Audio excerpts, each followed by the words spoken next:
el Zoom, ¿vale?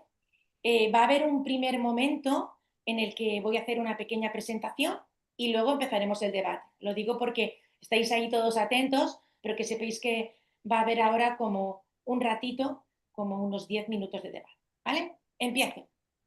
Muy bien. Muy buenos días. Mi nombre es Mónica Hermoso, asesora académica de Tangram Learning System, y os doy la bienvenida a la fase final del noveno Debate League, organizada como cada año por Tangram Learning Systems, antes denominado Anco Iberia y distribuidor exclusivo de Anco. Quiero dar las gracias en nombre del equipo de Tangram a la comunidad educativa, alumnos, familias, docentes, auxiliares de conversación y a todas las personas que en el colegio se han implicado para hacer realidad esta edición del Tangram Debate League. Ahora quiero dar la bienvenida a todos los que nos acompañáis esta mañana desde vuestras casas, desde los colegios y a todas las familias o otros alumnos que nos seguís desde el canal de YouTube. Para las familias y amigos que no nos conocéis, voy a presentar. Tangram Learning System es una organización española perteneciente al Grupo Trébol Educación, comprometida con la innovación educativa. Desde el 2008 venimos ofreciendo servicios de acompañamiento y implantación de sistemas de aprendizaje, tanto para el inglés con Ancon como para matemáticas con el método Singapur. Llevamos 17 años colaborando con instituciones educativas y, bueno, tanto privadas como concertadas como públicas en España, poniendo a la disposición nuestra experiencia y nuestros servicios y con lo que han aprendido ya más de 700.000 alumnos. El Tangram Debate League, que es lo que nos toca hoy, es un evento educativo dirigido a alumnos de secundaria y bachillerato. Su objetivo es potenciar el uso del inglés fuera del aula a través de ejercicios de debate para aquellos alumnos que están cursando Speed Up o al uso, que son dos programas del método BA. Volviendo al Debate League, hoy celebramos la 9ª edición, íntegramente en formato online, y en la que hemos desarrollado una verdadera liga para que los alumnos mejoraran sus habilidades comunicativas y argumentativas. Y para que conozcáis un poco más de nuestra labor, vamos a ver un vídeo. Ana, dentro vídeo.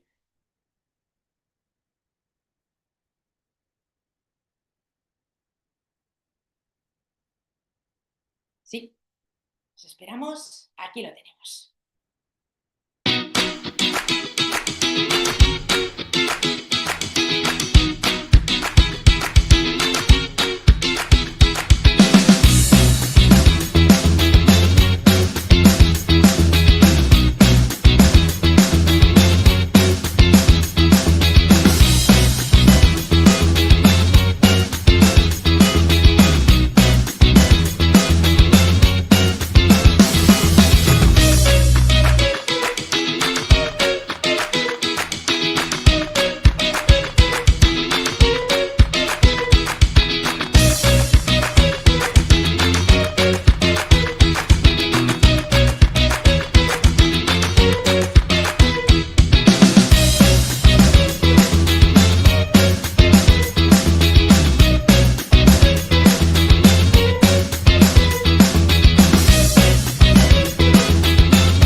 Bueno, muy bien.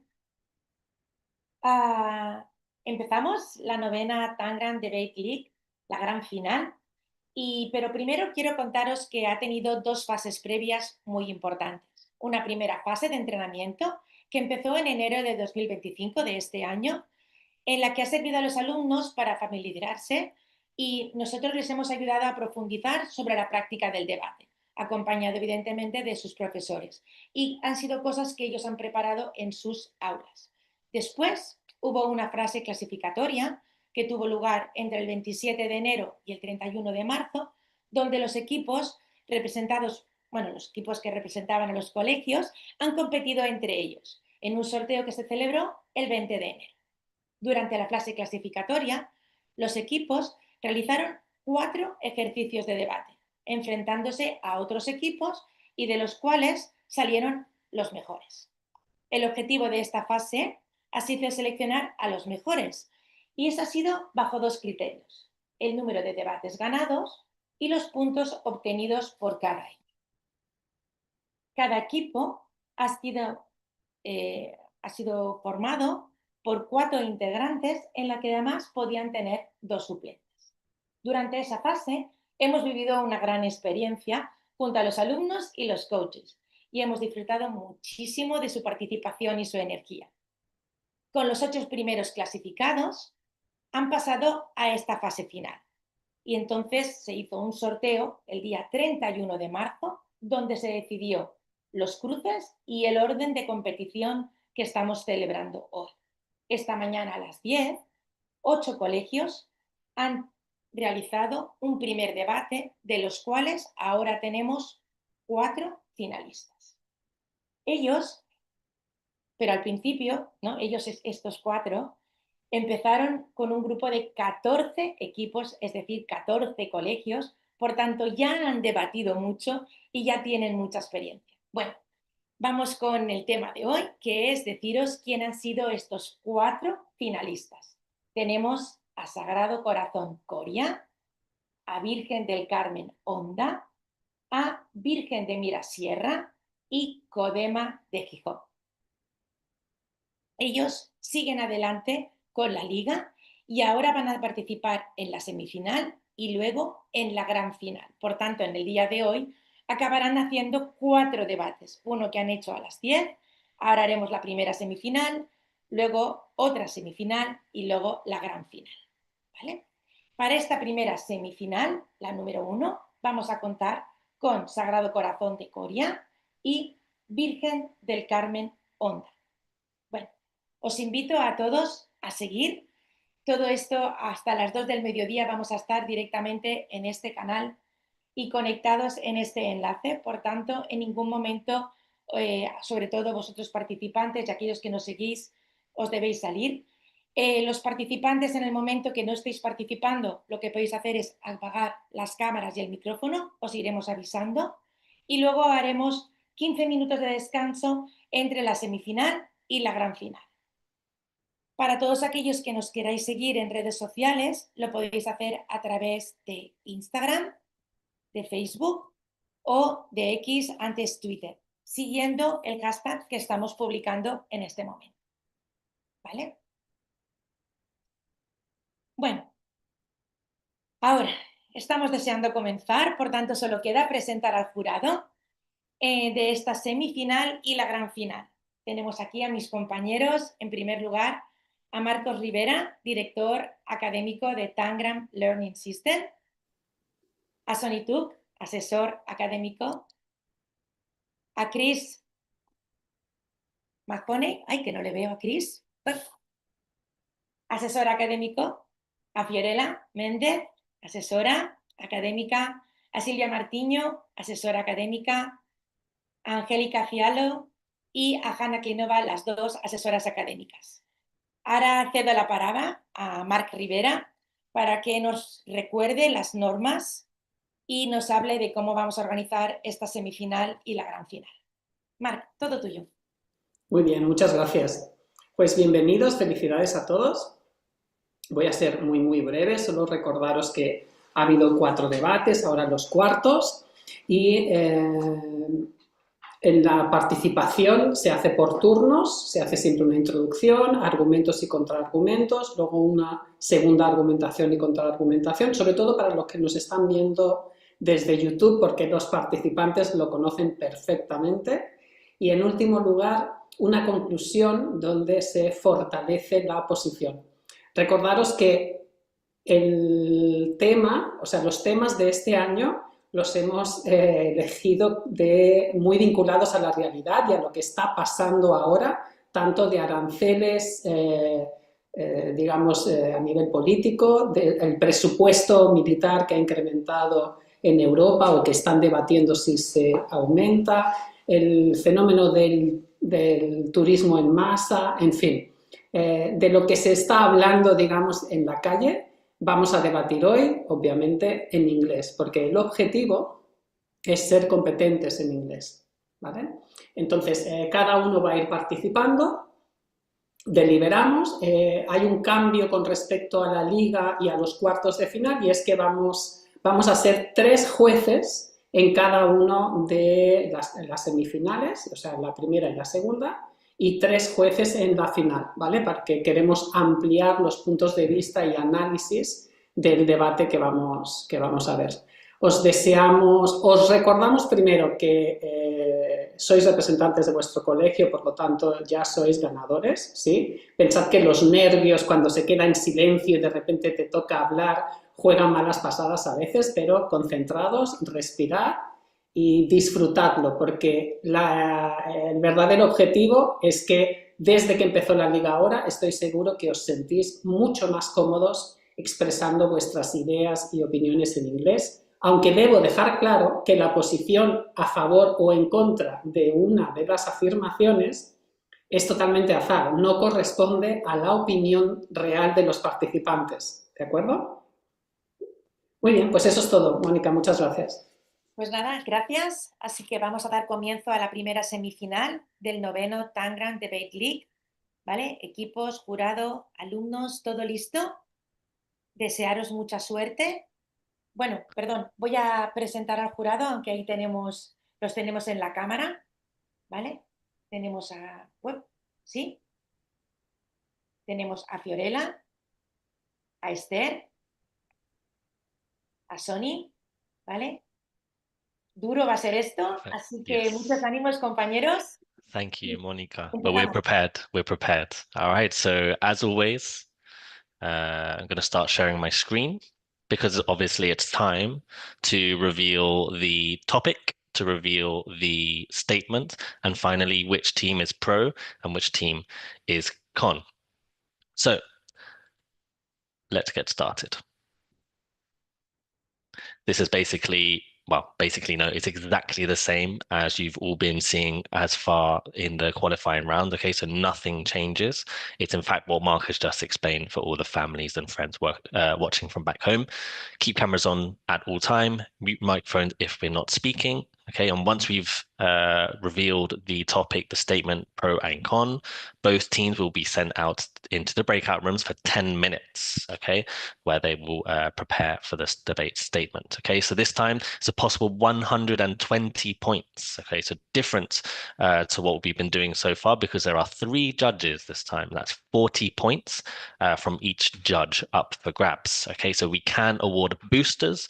Okay, so if we see an outstanding debater or debate in general, we can award boosters. Okay, however, and believe me when I say this, we do not want to penalize anyone or any team for any reading or any breaking of rules. Okay, so please be sure to avoid reading, but yes, use your notes as that visual aid to guide you through your debates. Okay, and last but not least, the structure. Okay, so we have the introduction, which is 3 minutes, first rebuttal 2, second rebuttal 2, and finally 3 minutes for the conclusion.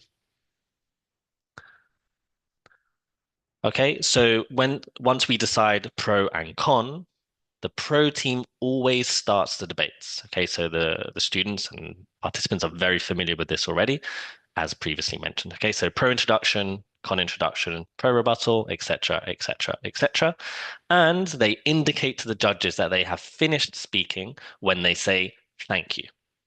Okay, so now the moment we've all been waiting for, the topics. Okay, so can I have Nora from Virgen del Carmen? Can you unmute yourself? Hi, Nora. Yes, go for it. Which letter? Sorry. Nora, which letter would you like? Sorry, I didn't hear you. Sí. C. Okay, so the topic is politics and voters. Politics and voters. And well, there's only one option this time around because the other debate statement was taken in one of the quarterfinals. So the semi-final debate statement is: students between the ages of 16 to 18 should be allowed to vote if they pass a politics-related exam. Okay, so I'll give you a few minutes to make a note. Okay, so the topic is politics and voters. And the statement, students between the ages of 16 to 18 should be allowed to vote if they pass a politics-related exam.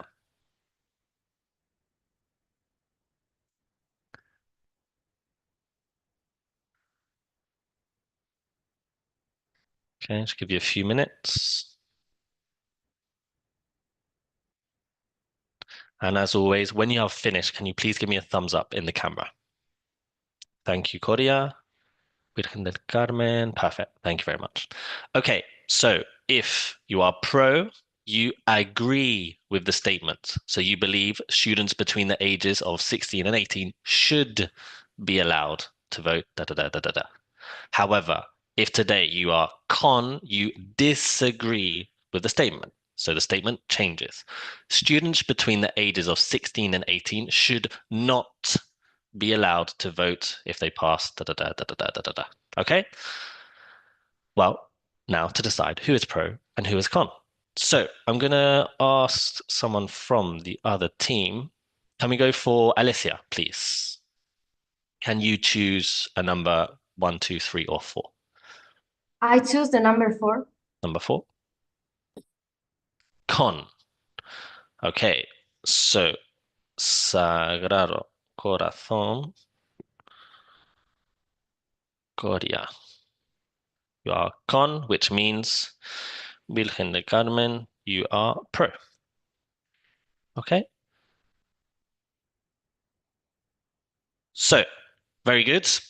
We now know who is pro and who is con. Okay, and what we do now is send both teams to separate breakout rooms for their 10-minute preparation. Okay, so the time is 11:29. Okay, so by the time you get into the call, 11:30. So we'll do 11:40. You will have until 11:40. Okay, so whoever's in charge of the breakout rooms, you can send them there now. Okay, you'll see a notification on your screen. Click yes, and it will take you there. Okay.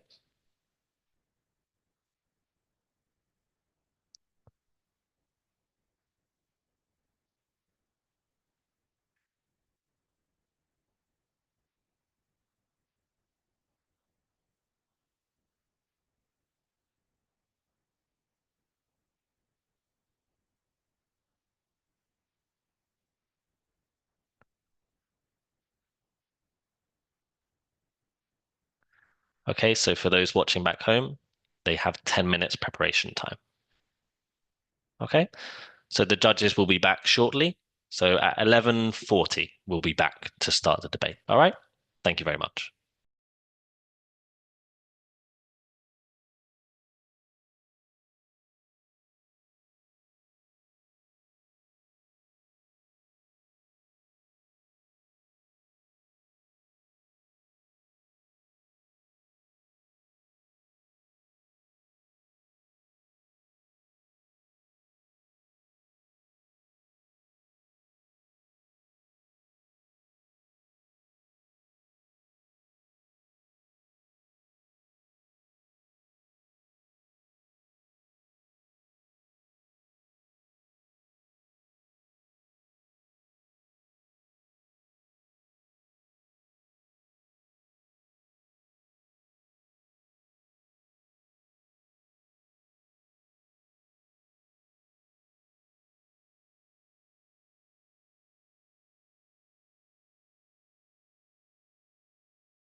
Okay, welcome back. Okay, I hope you've used your 10 minutes wisely, which I'm sure you have. You're all full of debating experience now. Okay. So remember, we apply our general research previously done to the specific debate statements. Okay, so we go from general to more specific to the exact debate statement. Okay.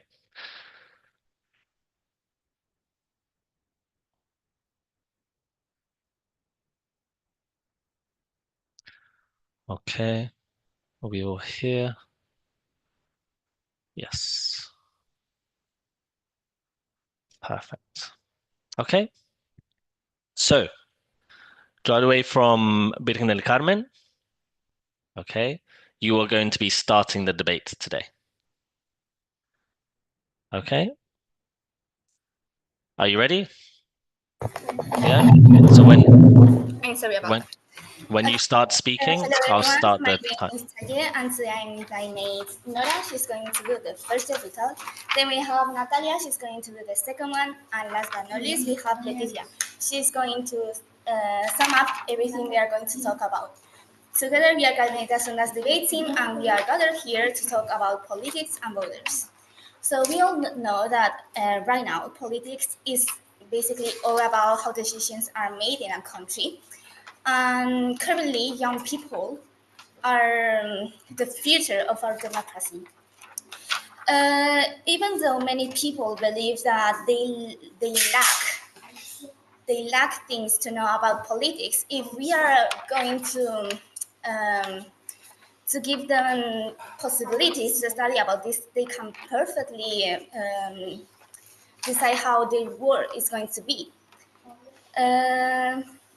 Young people are already learning about a lot of things, especially political awareness. Young people right now are possibly knowing more than adults. So they can perfectly participate in political decisions. So students are currently also affected by policies on the education, such as climate change and economic issues. So why shouldn't they have a say in politics? If they are going to pass an exam, if they are going to do an exam based on the qualifications, they are ensuring that they know the topic, that they understand the basics. So they are going to be able to know how to manage everything. They are going to be part of their own future. They are going to be able to vote for what they want to do in their future. And now I would like to say a quote said by Susan Anthony. She said, "Someone struggled for your right to vote. Use it, use it." This basically means that voting isn't just a privilege. It's a fight that generations have fought for us. If we are going to let young people vote, they can change a lot of things. They can change their own future. It's their future. It's not future that adults are going to decide for their children. We know that our future is going to be managed by us. So we are going to be able to know what is right and what is wrong. So that's why we believe politics should also be involved between these ages. Thank you.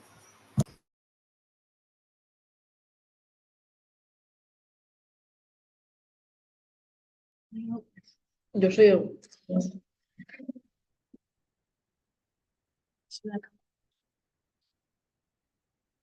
Hello, I am Alessia. I wanted to say good morning to you all, and I am going to do the introduction. Pablo is doing the argument 1, and he will be talking about the problems of accessibility. Mendat is doing the argument 2, and he will be talking about the memorized rather than the critical thinking and the development. So we are told of that younger people should do a test to have the right to vote. So I'm going to start with my introduction. Voting is a really important right because it helps us to decide the future of our country. We want to we can decide our leaders and be part of the important issues of a country. So we believe that young people should be allowed to vote in any condition. Now young people are even more informed than ever. We have a lot of sites where we can inform, we can have a research of what the government is doing, and we are even more informed than more people. So I think that the decisions by the government affects all the people, not just the people that are older than 18. So why not the young people should vote too? And I think that if we give the younger people the right to vote, we so that their opinions and their voice also matters in the important issues of a country. And I want to ask a question: if voting is a right, why young people have to earn it with a test? And that's all. Thank you.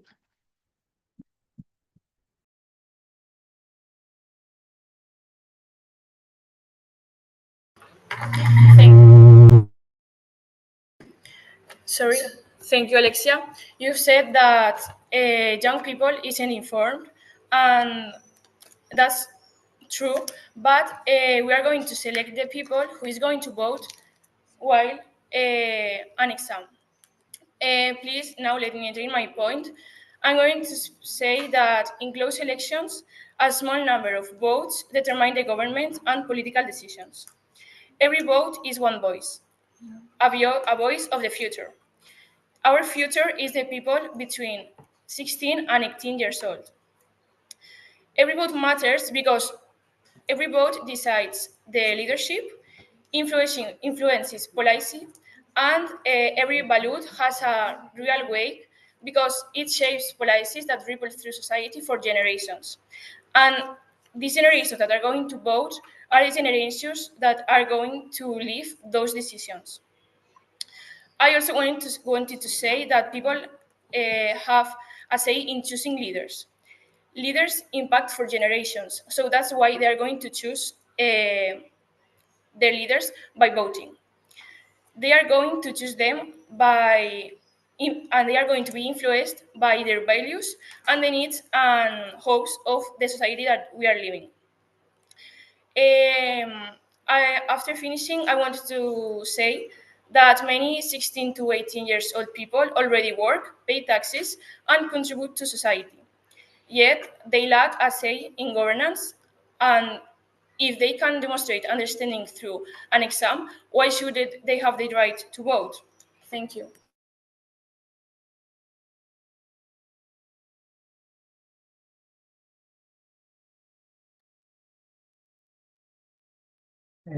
Hello, I'm Pablo, and I want to talk about accessibility.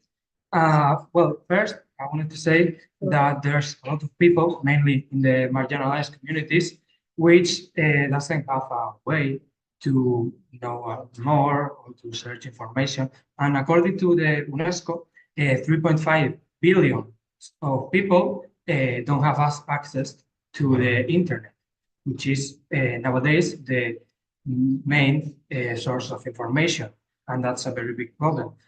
Also, I wanted to talk about the money, because it will cost a lot of money to the country to do that, and it will be seen reflected in the taxes, who will also be a problem for everyone, not just students. And also, I wanted to talk about the stress, because it's very stressful having that exam. And according to the APA, the Psychological Association, 45% of the students has very high levels of stress with exams, which can cause them problems in their normal lives. For finishing, I wanted to say that also fathers can influence or even obligate their children to vote the politics they want to win. So I think that's not fair. I wanted to remember you all that Socrates was punished because of his ideas apart from sharing them. Thanks a lot.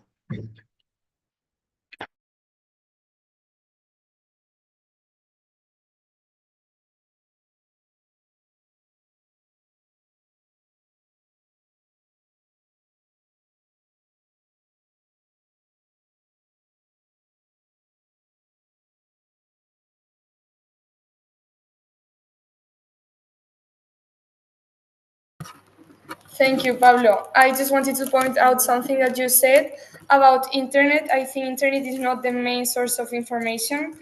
So let me introduce my point. We actually think that making a test about politics and voting could encourage schools to teach more about civics and politics, which helps everyone make better decisions. So if we raise young people into these ideas, they could have a better decision, better votes. And this exam can ensure that from 16 to 18-year-old people know the basics, what government does, how does the election work, like the basic knowledge about governments, how they lead, and that can lead to smarter voting. And also a stronger democracy, because when voters are informed, the whole system benefits. Because this test could mean more than people were based on. So understanding rather than just following trends or opinions. So I wanted to end with a rhetorical question for you. So, if every vote shapes our future, shouldn't we ensure every young citizen casts, if only after truly understanding how government works? Thank you.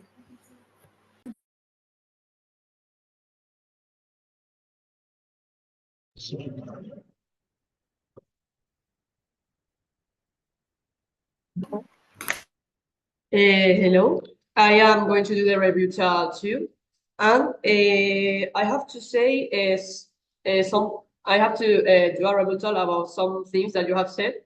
For example, Jaele, I think I don't know if I say it right.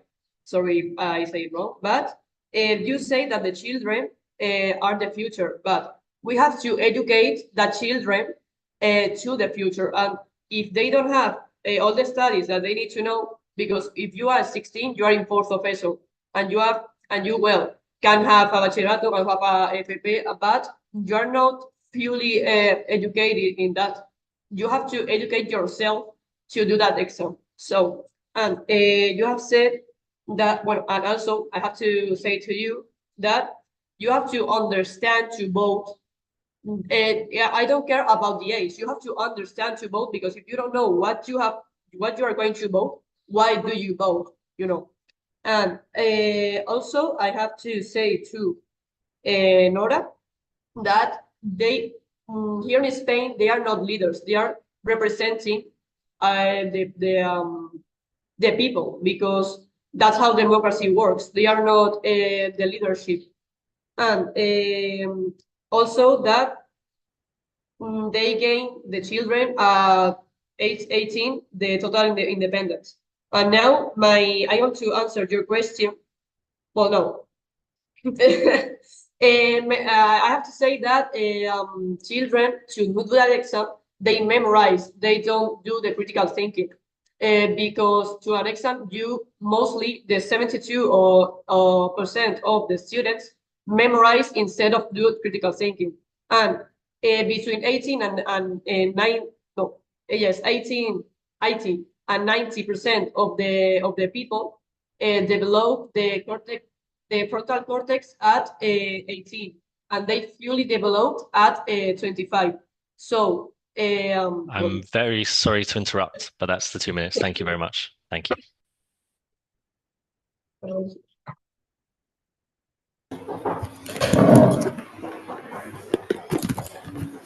Okay, so thank you for your arguments.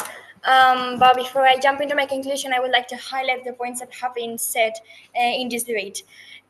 So we have been talking about politics and voters and how teenagers from 16 to 18 should be allowed to vote. As my mate said, teens are prepared and they should be involved, because as Nora said, teens are the future and they need to live in a world that they have decided to live. Because if all the population that votes is elderly people or adults, they're not going to be the ones that depend on their decisions. It's going to be the students, the teens that are going to live in what they have decided. For example, think about Brexit. When Brexit was developed, when it was developed, most of the people who voted to leave were elderly people. They say that earlier, about 63% of elderly people voted to leave, while only 25 young population voted to leave, because most of them wanted to stay. And now it's the young people living into Brexit, living into the consequences of what the adults of before decided.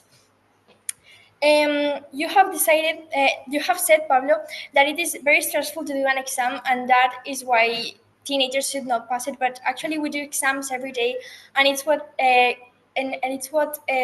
prepares us for adult life. Because critical thinking is totally applied into voting, into politics, and teenagers get the knowledge that they need to become effective adults.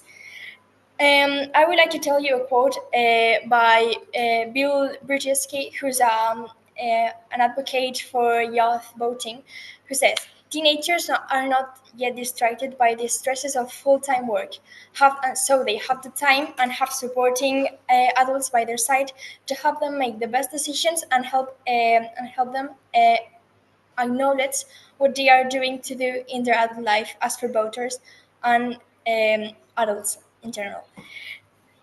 So if we have these exams to prove that they are mature enough, to prove that they have the knowledge to vote, why shouldn't we allow teens from 16 to 18 to vote? Because it's not like we're asking kids from 12 years old to vote.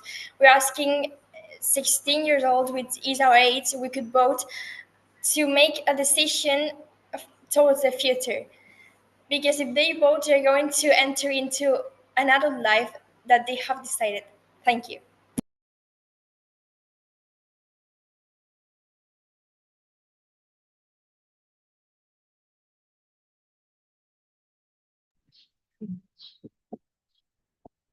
Okay, I'm Alba and I'm doing the conclusion. First of all, I want to say that everyone's vote matters, as you have said. And now I'm starting with the conclusion. Well, requiring students between 16 and 18 pass a politics exam before voting creates accessibility issues and also stress, and maybe they're not educated enough to understand who are they voting. So, in addition, such exams focus on memorization rather than critical thinking. It can be a bad idea because you can fail to promote political understanding. So we think that um, instead of doing what we are doing nowadays, we have to prioritize inclusive education and understand politics. Because I want to say that you have to know and you need to know who are you voting to. Thank you.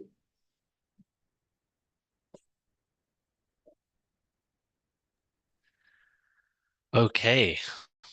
Well, that concludes the first semi-final. Okay, a lot of level there. Fantastic English, by the way. I mean, I'm not surprised because I've seen you all in the qualifying rounds, but for people watching at home, you should be very impressed. Okay. Cool. So what happens now? Well, the three judges, myself, Fiorella, and Esther, will need some time to look at the scores to decide who the winner is. But as Mark mentioned before, you're all champions. Okay, you've all done fantastically well to get to the semi-final. So regardless of the score, you should all be very, very proud of yourselves. Okay.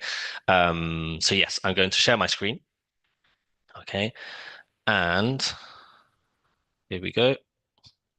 We'll be back very, very shortly with the winner. Okay, thank you very much.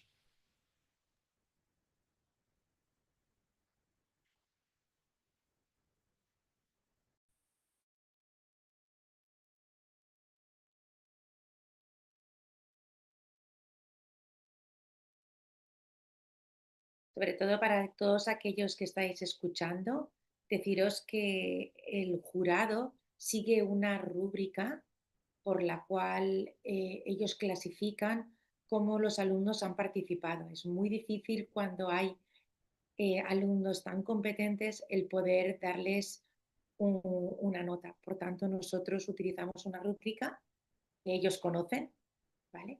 Y que han visto en todas las veces que han practicado. Vamos a poner ese vídeo de un poco darle intríngulis a la deliberación de los jueces.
Supongo que hay nervios.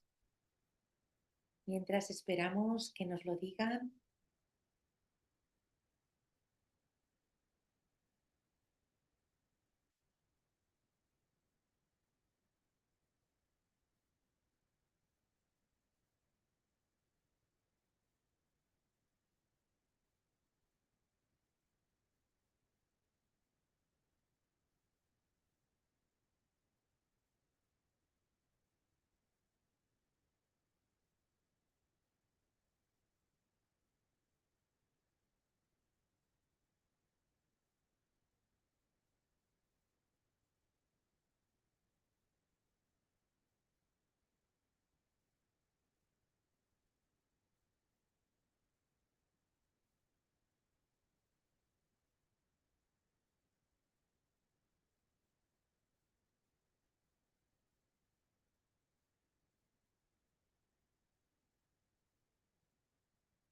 Bueno, ¿quién se atreve a levantar el micrófono y decir algo cómo se ha sentido?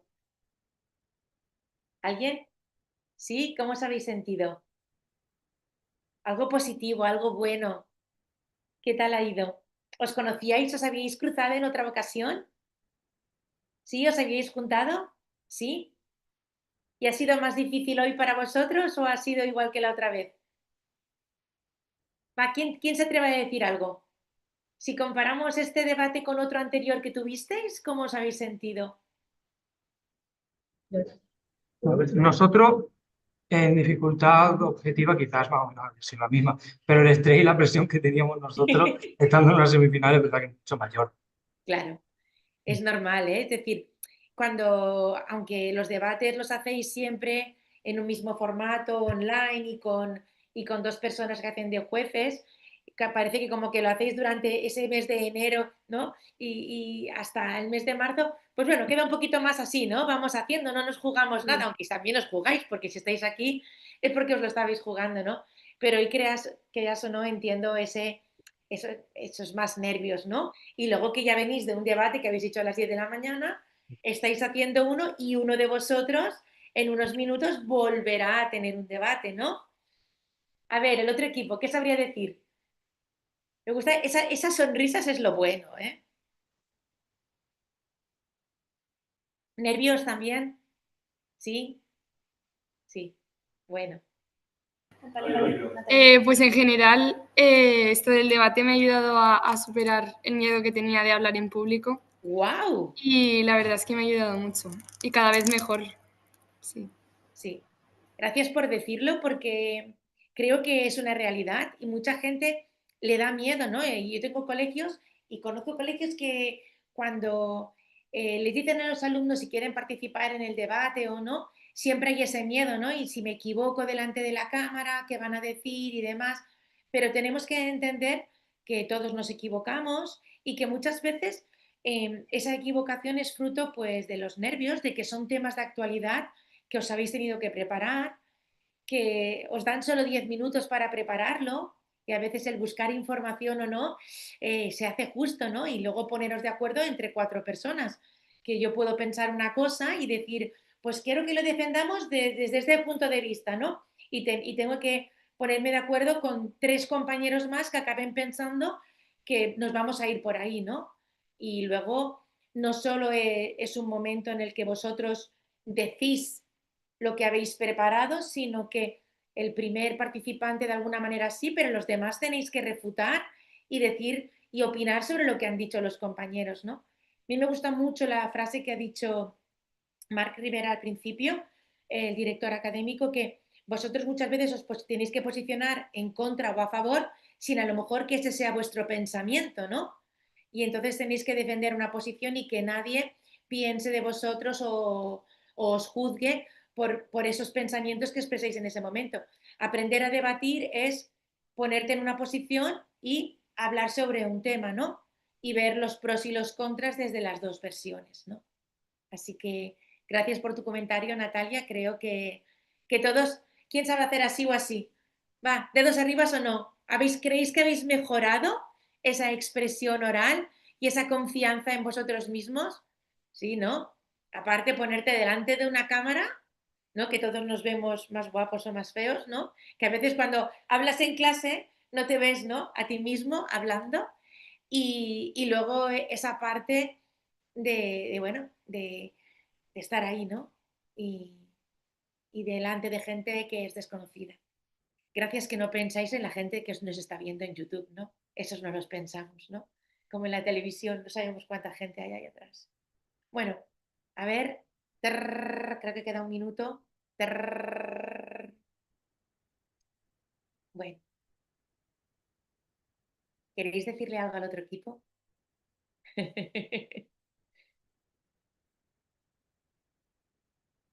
¿Sí? ¿Qué le diríais al otro equipo? Si le diréis un consejo, porque si ahora tiene otro debate que mejore, ¿qué le diríais al otro equipo? Va, Corias, ¿le diríais algo? ¿Le daríais algún consejo a Onda? ¿Le daríais algún consejo? ¿Cómo lo habéis visto vosotros? ¿Y de Onda? Va, sí, muy Nosotros la verdad es que, o sea, lo hemos visto que lo han hecho muy bien, que la verdad que muy bien, pero muy bien. vale. Muy bien, muchas gracias. ¿Y Onda? ¿Qué tal? ¿Cómo habéis sentido al otro equipo? ¿Lo habéis sentido verdaderamente como rival? ¿Qué es lo que más? ¿Sí? Va. Leticia. Ha sido difícil este debate. Ya la otra vez nos costó, la otra vez nos ganaron y esta vez también ha sido difícil. Pero Uy, ha estado muy, muy bien, sí. Nos lo muy hemos bien. pasado muy bien. Eso es lo bueno, ¿vale? Quedaros con eso, ¿eh? Y yo tengo que decir que seguramente nuestro anterior debate con ella fue seguramente el debate más difícil que hemos tenido, junto con este, ahora mismo. Así que ¡Ostras! lo están, Sí, estaba muy reñido. sí, Muy reñido. lo habéis hecho genial las 2 veces. Gracias. ¡Olé! Bueno, ¿sabéis qué sería bueno? Que ahora, cuando todo esto se acabe, nos pudiéramos ir a comer una pizza, ¿no? Todos juntos. La pena que como no estamos en presencial, la podéis hacer virtual también. Os quedáis en el enlace del Zoom y os pedís unas pizzas y os las coméis. Bueno, digo pizzas, pero lo que os apetezca, ¿eh? Bueno, pues yo creo que, a ver qué nos dicen, si ya lo tienen. Yo vuelvo a hacer los tambores. A ver si están deliberando.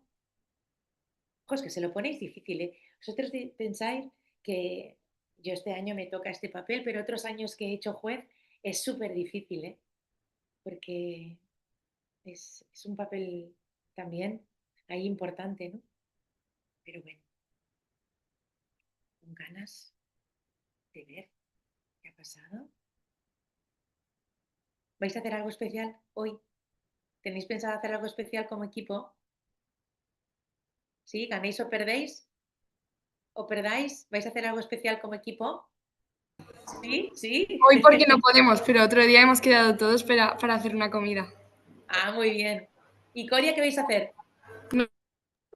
Nosotros también una comida, lo que pasa es que lo vamos a hacer en cuanto acabemos de los debates. Vale. Muy bien. Así que sí, sí, muy bien, muy bien. Claro que sí, las cosas hay que celebrarlas, ¿vale? No está, tenéis que tener, bueno, ser conscientes de que habéis llegado hasta aquí y esto es muy importante, ¿vale? Ahora sabremos, pues, alguien que va a tener que volver a hacer otro debate, ¿no? Pero los dos habéis ganado el debate anterior y habéis ganado muchísimos debates, bueno, 4 antes de llegar aquí. Así que ya está. Bueno, vamos a ver si nos dicen algo, si ya lo tienen estos jueces. ¿Qué? Compis. Sori, Fiorella, Esther. ¡Tachán! Aquí los tenemos. Ahora solo nos falta Sony. A ver quién es el encargado de decirlo. There we go. ¿Os We're habéis back. echado suerte? ¿Quién va a ser el encargado de decirlo? Yes. It'll be me. It'll be me. I'll take the buck. I'll take the buck. Um, wow. Yes, as you probably realized, that took a while to decide because we had to make sure make sure we all agreed and things like that. Fantastic, right? So quite an interesting topic, interesting statement too, and one that you were both very capable of answering and in depth as well. All right. So, of course, as we all know, there must be a winner. Okay, and I will do the honors of revealing that. Just 1 second. Yes, okay. Start sharing my screen. Bueno, lo vamos a ver. ¿Vale? Atentos.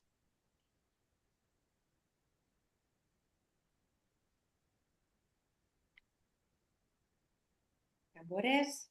¡Oh! Bueno, ante todo, felicidades a Virgen del Carmen, pero sobre todo a Sagrado Corazón, Coria, ¿vale? ¡Uy, qué caritas! Bueno, oye, muchísimas gracias por participar. Habéis llegado hasta aquí, habéis ganado el debate anterior. La otra vez os ganaron ellos, ¿vale? Mirad, ya podéis ir a preparar la comida, ¿vale? Muchísimas gracias por participar. No sé si Sony quiere decir algo que piensa del jurado. Yeah, I just wanted to say on behalf of Esther, Fiorella, and myself, fantastic debate. Only 2 points difference. Okay, so Virgen del Carmen, you got 85 points, and Sagrado Corazón Coria, you got 83. Okay, so very, Wow. very fine margins there. Okay, so again, regardless of the scores today, you've all done fantastically well. Okay, so please keep your heads up. I know it's not nice to lose, but our condolences to Sagrado Corazón Coria. Well done, Coria. Well done. You did so well. We're really very proud of you and congratulations, Virgen de Carmen Onda. Onda, Virgen del Carmen Onda. Thank you. Fiorella, ¿les quieres decir algo tú? No, just congratulations to the both of you. It was a very, very, very difficult debate to judge. It was very close. That's why it took us so long. Even we weren't completely agreeing on all of the points, so we had our own mini debate while we were deliberating. But again, congratulations and hope you enjoy this. Bueno, pues nada. Sí, nos vas a decir algo. Cuéntanos. Que Virgen del Carmen, de verdad, lo habéis hecho genial, súper bien. Os deseamos toda la suerte del mundo, esperemos que ganéis la final. Y también muchísimas gracias a Carmen por esto, de verdad, porque nos ha ayudado mucho y yo creo que todos estaremos de acuerdo en que ha sido una experiencia, vamos, inolvidable. Bueno, pues muchísimas gracias, sobre todo por Thank estas you very much. palabras. Thank you. ¿Quieren decir algo más? ¿Os quieren decir algo? Queríamos daros la enhorabuena por haber llegado hasta aquí. Ha sido un encuentro magnífico, haberos encontrado aquí otra vez en la semifinal. Y nada, enhorabuena a todos. Bueno, pues nos tenemos que quedar con esto, estas palabras tan bonitas entre adolescentes. que ellos se felicitan entre ellos y esas caritas de todos, ¿vale? Muchísimas gracias, ¿vale? Sagrado Corazón Coria, os pido que os despidáis, que apaguéis la cámara y un fuerte abrazo de todo el equipo de Tangram y también de vuestros compañeros, ¿vale? Gracias. Podéis seguirnos en YouTube, Sí, Coria. podéis seguirnos, ¿vale? Y dejáis la comida por un poquito más tarde y vamos y apoyáis a las chicas a ver si son ellas las ganadoras, ¿vale? Un besazo. Thank you, coaches. Bye. Thank Thank you. you. Bueno, muy bien. Gracias a este jurado. Ahora vamos a preparar la siguiente semifinal, la segunda semifinal. Ahora deberíamos empezar muy bien. El equipo de Virgen del Carmen Onda, que habéis resultado los ganadores. Muchísimas gracias. Ahora tenéis como unos minutos mientras hacemos la segunda semifinal, ¿vale? Si queréis podéis apagar las cámaras, estirar un poco las piernas, coger un poquito de fuerza porque en un rato os volveremos a avisar para que participéis en la final, ¿vale? Y dicho esto, ahora creo que tenemos que anunciar los colegios que van a participar ahora, ¿vale? Que tenemos a Virgen de Mirasierra y Codema Gijón, que van a competir en otro debate en esta segunda semifinal para ese puesto en la final, ¿de acuerdo? Virgen de Mirasierra, podemos ir poniendo cámaras. Hola chicos, Codema Gijón, ponemos cámaras. Hola chicos, ¿sí? Vale, tenemos a Virgen de Mirasierra, tenemos a los 4 componentes de Virgen de Mirasierra y ahora a Codema. Codema, ¿os vais a poner todos en una cámara las 4? ¿O los 4? Perdonad. ¿Sí? Muy bien, pues con esto pasamos a prepararnos. Vamos a cambiar el equipo de jueces. Ahora vamos a tener a Cris, a Angélica y a Hanna como jueces. Hola, compis. Muy buenas. Hello, hello. ¿Vale? A ver, vamos a tener a Cris. Creo que Cris es... ¿Sí? ¿Preparados? ¿Sí? ¿Habéis visto el debate anterior o os lo habéis tomado de descanso para poder estar ahora frescos? ¿Sí? ¿Codema? ¿Sí? What's the last debate? We watched it. Muy bien. Cris, creo que tengo que dejarte la palabra a ti. ¿Sí? Sí, ya estamos. You're frozen, Monica. Is it just me or is Monica frozen? Yes, Monica's frozen, Chris. I think she has officially left me in charge of speaking then since she has decided to freeze. Okay, so that means that we'll begin. Okay, guys, so this is it. Okay, this is the second semi-final. Okay. Of course, I was just doing the interviews with both of you, with Corema, with Virgen de Sierra. And it was really cool to learn about the process that you've gone through and especially the help that the coaches have given you both during all of this time. Okay. Of course, there can only be one winner today. And that just leaves me to say, well, before we begin, you've both been excellent teams this year. You've both been so strong and you thoroughly deserve to be in the position that you're in now, being in the semifinals. Okay. Of course, there will only be one winner, so let's get on with it. Let's get through it. Okay. So I'll start sharing my screen, and we will go through the motions. It's exactly the same as last time. Okay, we don't necessarily have to do we have to check for who's here because we already know who's here. The only thing I would say is that you remember that you can change If you did the introduction in the quarterfinals, you could do the conclusion now if you want. Okay, that can change. Okay, but the participants must remain the same as they have. So, can you all see my screen properly? Can everybody see the screen that I'm presenting? Yeah, cool. All right, so let's go through it. I'm just going to do a very, very quick mic check with everybody. Second. Whilst we're doing that, let me just do a quick mic check. So, Kadema, could you just please unmute yourselves and just say hello? Hi.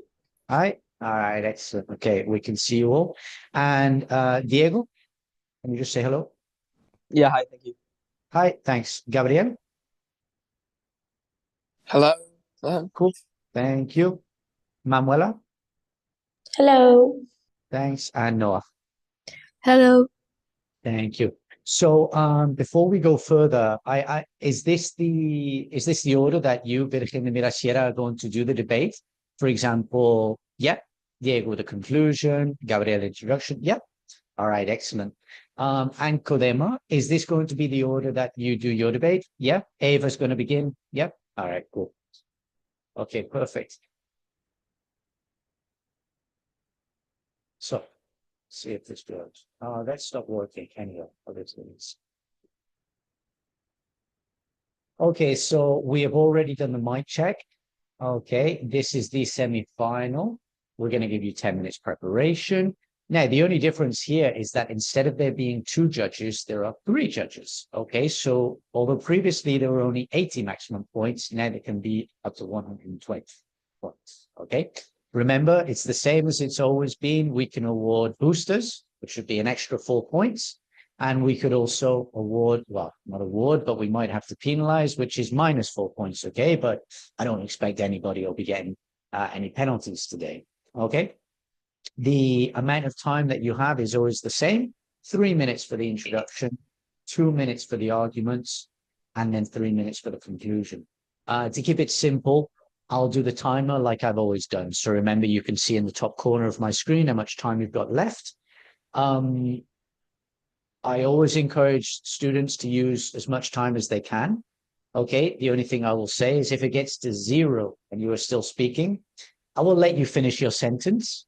Okay, and then I'll do this, or I may do this as it goes to 0, but you finish your sentence and then you say thanks, and then we move on. Okay, but you, under no circumstances can you begin a new point. Okay, but you already know all of these rules then.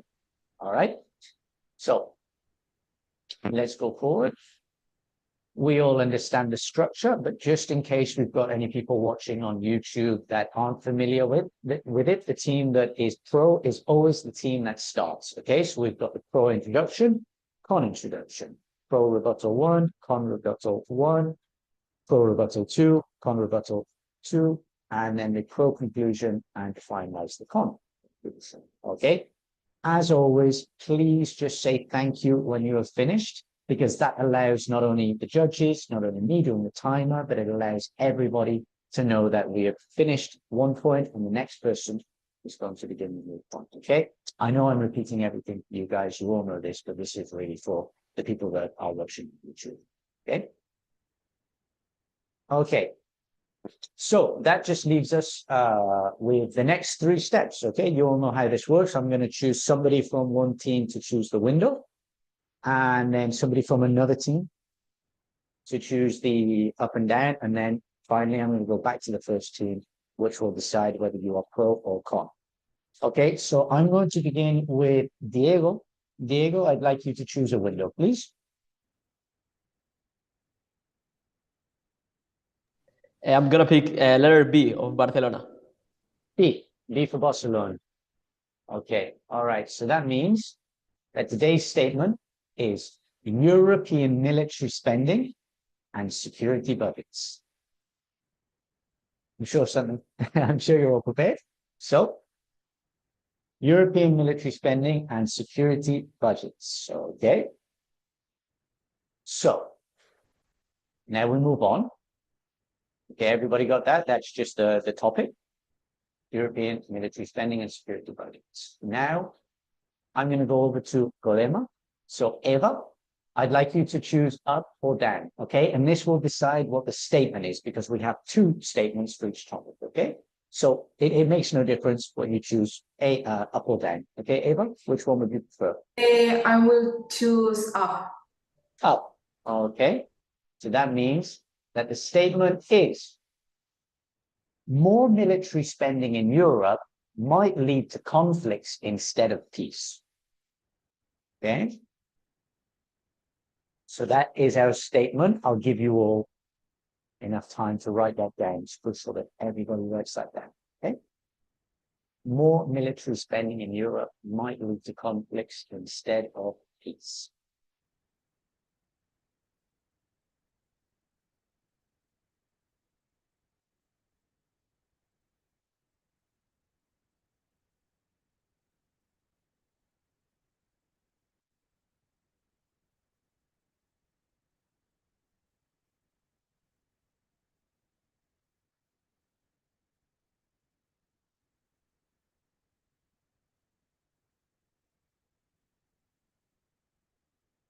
Okay, how we do? Has everybody written that down?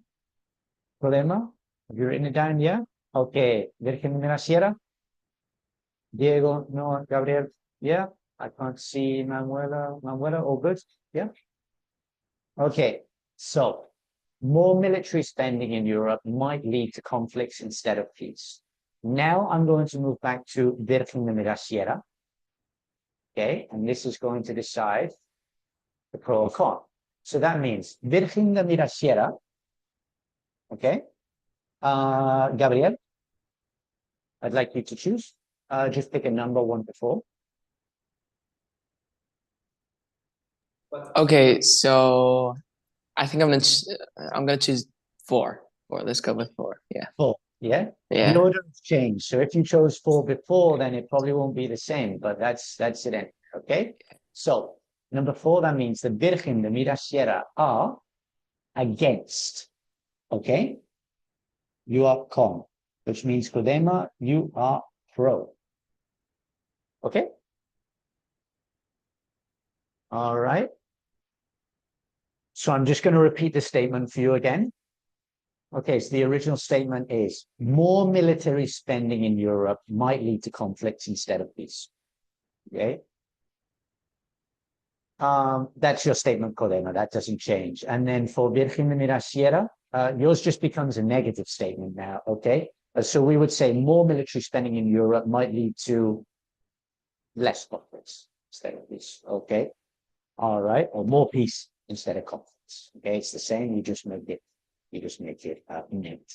Okay. You just flip it around. Is that clear? Have you understood? Virgen de la Sierra? Yeah. Yeah. Okay. Good. Gabriel, yeah. All good. Okay. So what I'm going to do now before we begin is I'm just going to write down the order of the participants.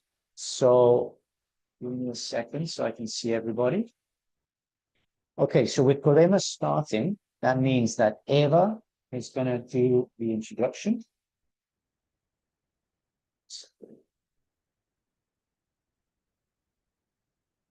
Okay, Nuria.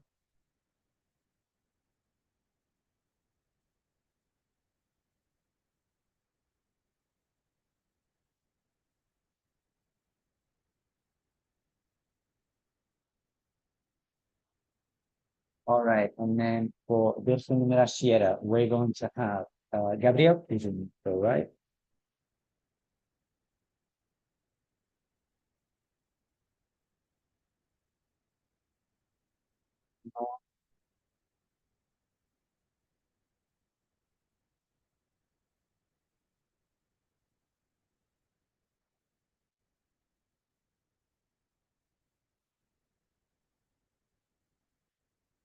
All right, excellent. Okay, so Codema, you're pro. Virgen de la Sierra, you are con. Right. So now we're going to go into the 10 minutes of preparation. Just give me 1 second. I'm going to create I'm just going to create the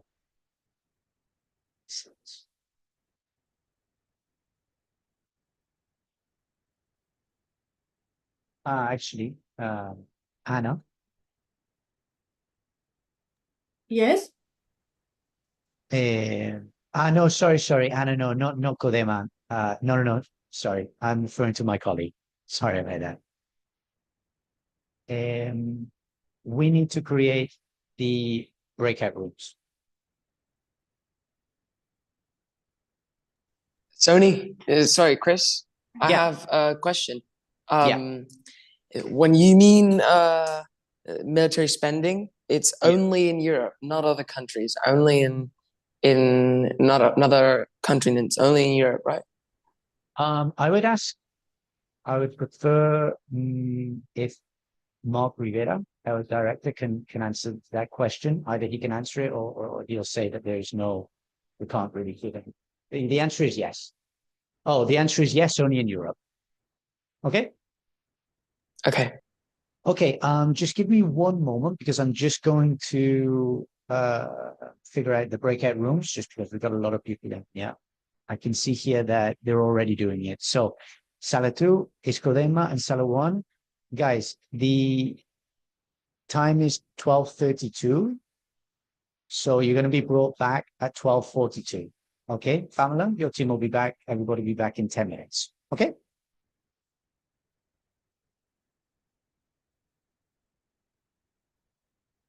Okay, thank you, guys.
Hey, everybody. So I just need confirmation that everybody is back. So I can see Manuela, I can see you just joined. So Manuela, you're here. The rest of the Virgen de la Sierra, have we got Gabriel? I suppose if you guys just can, if you can turn your cameras back on now, because it's going to be you four as well as Codema. I can see Codema returns. If you can turn your camera on, please, Pamela, thanks.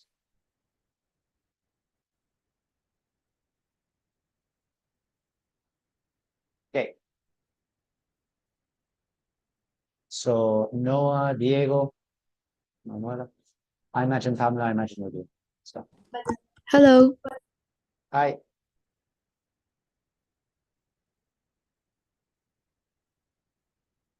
Okay, thank you as well for putting your backgrounds as con.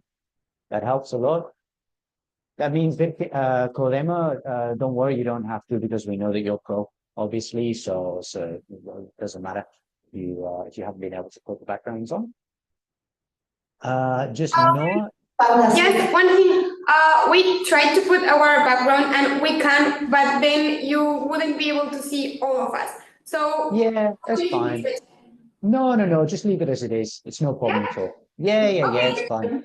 We'd rather see you all, so don't worry about it. And it's most importantly for the people watching to know who is pro and who is against. But since we have Virgen de la Sierra as con, we know that by default you are pros, so it's fine. All right, thank you. Okay, so Noah, do you mind just putting your camera on, please? Because I know Gabriel, Manuela, Diego, you've done it. No, perfect, thank you. Okay, all right. Okay, guys, so we're pretty much ready. Okay, we're going to be ready to start in a second. I'm just going to run through the order of debatees, okay? So it's going to go in this order, and correct me if I'm wrong, okay? Since Codema are pro, that means that Eva will start, okay? Then Gabriel will do his introduction, okay? Then we go to Nuria doing her first argument. Then we go to Noah doing the first argument. Then Anna does the second argument. Manuela does the second argument. And then we finish with Codema. Paula is doing the conclusion. And Diego will finish the debate with Virgen de la Sierra's conclusion. All good? All correct? Okay, guys. So we've gone through the debate statement. Okay, so everything should be clear. Okay. And if everybody's ready, judges, are you ready? Angelica, Hannah, everything good? Yes. Good? Yeah? Yes, thank you. Okay, so what I'm going to do, guys, is the same as always. I'm going to set the timer. Give me a second.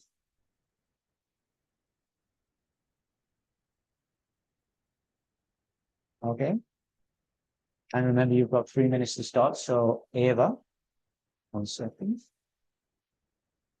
Okay, Eva, so whenever you're ready, whenever you start speaking, take a moment, take a breather, and when you start speaking, I'll start the timer. Okay? Good morning, everyone. I'm Eva, and we are Codema's team. I'll be serving our team's point of view. Nuria is first rebutter, Anna second rebutter, and last but not least, Paula will bring the topic home with her fantastic conclusion. So we're totally against of increasing the military budget because why is EU created? It's more for promote peace and not wars, right? And why to increase it? Also, does this reflect our fears or our values? Because that's really different. Due to the fact that if we invest more in military budget, the other countries are going to perceive us as some aggressive country, and they might be fear of us because we might start a war. And that's an armed cycle, an arm race, sorry. And that's always going to happen if we invest more and more. And is it that what we want to our future generations is the message we want to send? I don't think so. Also, where does that money came from? If we increase the money, where that money came from? From healthcare, from education? They are not pretty great if we take out those money from those essential things in our lives to just a military budget. Because is it just for paranoia, or we are really saying that it's going to happen a war? So we have to rethink, because if we don't rethink, how are we supposed to evolve? Because we're just going to do the same strategies, have this that this could lead to the same conflicts and the same situations. Where is the fairness? Because the wealthier countries are going to invest more, and the poorer ones are going to left behind. So it's also the creation of NATO. NATO is supposed to protect us. So if we have NATO, why spending more? I would like to say that we don't say that we want to eliminate it. We are just saying that we want a balance and not increasing this. Because the strength comes from not weapons, just because we don't think so. It comes from wisdom. Thank you.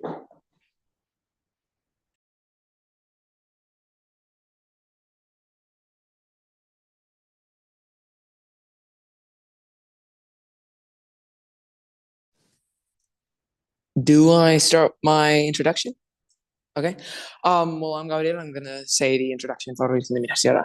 Now, can you all please, can you see this, this chart, this graph? It shows a very big blue dot.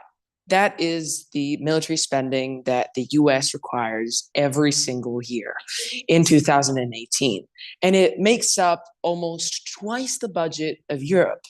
Yet, Harvard, Yale, and Columbia Analytics, even prime ministers from other countries such as France, have detailed that the US is the most economically advanced and structurally balanced country in the world. And we see a tendency. Why is the most advanced technologically, economically country in the world, why is that country spending the most? Why is China, whose GDP has grown over 20% in 5 years, why is China investing more in security and in military budget than the entire NATO defense collective? Now, that's a tendency. We must see that the price of peace is eternal vigilance. Countries like the US objectively spend more in military than the entire NATO Europe. Now, we must change this because Europe cannot afford to gamble on peace while other countries prepare for war. It's a very important state that we as a society do not understand. Now, George C. Marshall mentioned the phrase of the price of peace being eternal vigilance. And it detailed that for peace to be maintained proactively, there must be a continuous regard in terms of military spending and budget. So good morning, esteemed judges, fellow debaters and competitors, and regarded audience members. Today, our team of Virgen de Mirasierra will prove to you, while there is very real evidence and very important values and mainly data in regards of the fact that more military spending in Europe does not lead to conflicts and may even lead to peace. So what we're trying to prove here is deterrence through strength, foster crisis response, and modernization and technology. There is also fair cost sharing and economic benefits. Now, this isn't about militarization. It's about readiness and resilience. And Europe cannot be an outdated system. It has to follow the leaders and it has to lead with them. Now, if we're one of the countries that has the lesser 2% economical benefit in military spending, why should we continue this way? Let's change what we perceive as military spending in society, and let's try to make that as a strong Europe.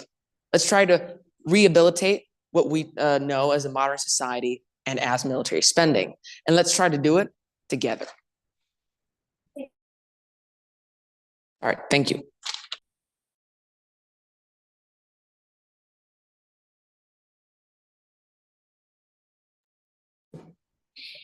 Hello, everyone. My name is Nuria.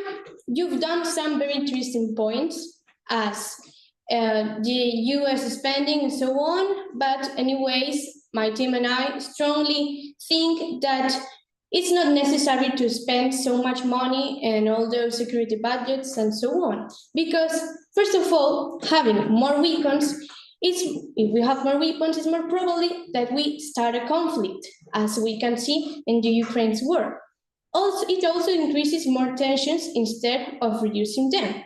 Other countries, as Seba said, can see us as an enemy and not as a friend. And that's not good for our country. Also, Spain and most of the countries of the European Union are part of from NATO, that is an association that provides collective sense and defense. A great example of this is that NATO's Article number 5 says that an attack of one of our members means an attack of the totality of this union. Also, instead of spending money that creates insecurity, taking a part of other more need beings as education or healthcare, why not we spend that money in other projects that provides unity? Well, you also mentioned something about that the US is one of the countries that more arms sell, but that's good for us because first of all, we are part from NATO, and secondly, the US is the country that receives more money from these sales. So, have you ever thought about? Thank you very much. Bye.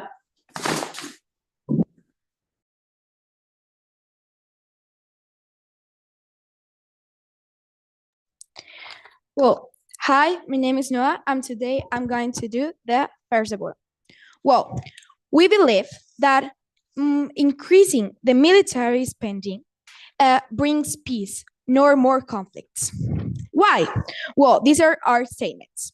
Increasing military spending will give us to respond quickly to any attack and to external threats such as terrorism or even fear attack.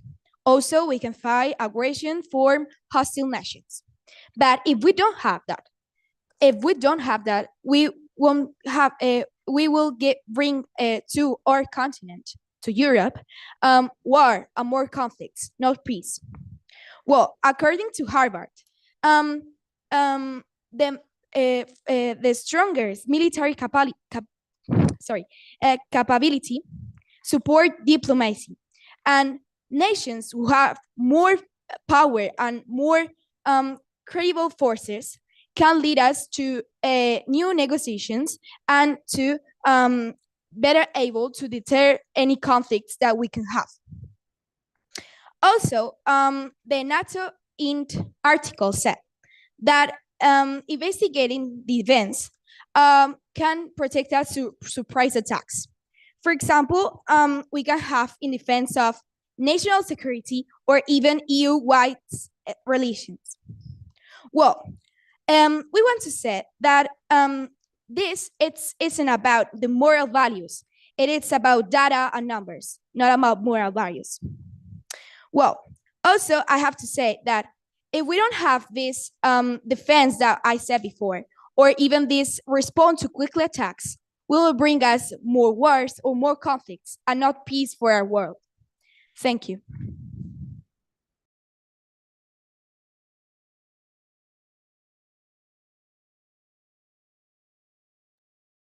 Hi, I'm Anna. First, I would like to thank you for your interesting points. Gabriel, you talked about China being the one that produces more weapons, but that's actually not true. It's the US, and as my colleague Nuria said, that benefits us because we're part of NATO.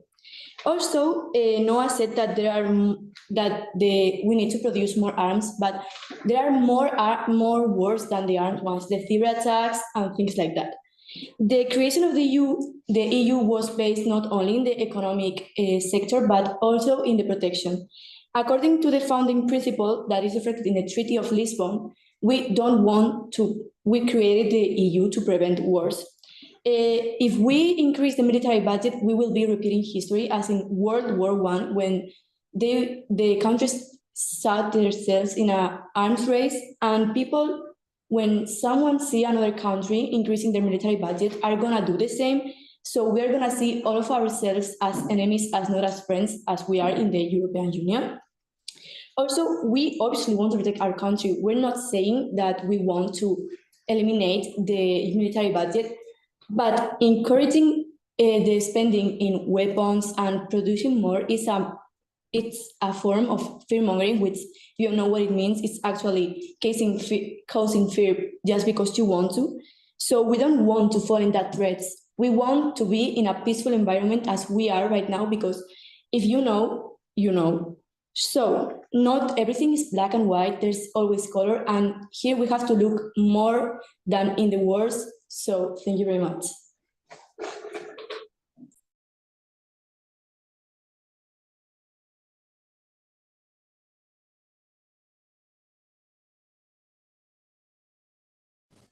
Good morning, I am Manuela, and today I'm going to do the second rebuttal. So I'm going to start by reinforcing again that military spending does not equal to attack spending. Military spending also equals defense. For example, according to European Defense Agency, is not everything attack. For example, Lithuania, facing the rising threats from Russia, is boosting their budget on attack, on defense, because they are really susceptible to Russia right now because they're attacking them. Also, it has been clear to me that you have not read enough about this, because the funds from military spending do not come from hospitals or education, because they only represent about 2% of Europe's GDP. Also, military spending will not equal to animosity between Europe, because Europe acts as a country. So the extra military spending comes from all of Europe, and we are all in the OTAN, we are all in the NATO. That's the same, we are all together. Also, if we do not increase our military spending in moment of chaos, like for example, the power outage, we are going to be completely left alone. For example, what about people who are disabled? What about grandmas? What about traffic? What about accidents? These people need the military to unpack their forces and start to help them. For example, there are many people who got stuck in the elevators, and many people who got stuck in really bad situations. And if the military does not act on it, what are we going to do? And also, you're talking about moral questions, about what are we going to tell our children? In moment of death, you don't care about morals. There's no morals in war. And also, in 2023, Europeans' military spending almost doubled, and because we now don't rely on non-European, would not rely on non-European, and it has made more jobs, patents, and okay, thank you.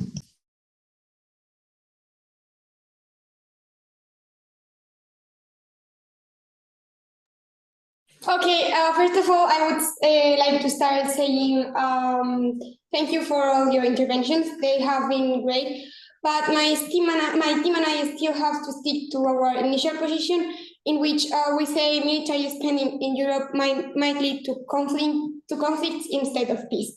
First of all, I would like to point out something that Manuela just said.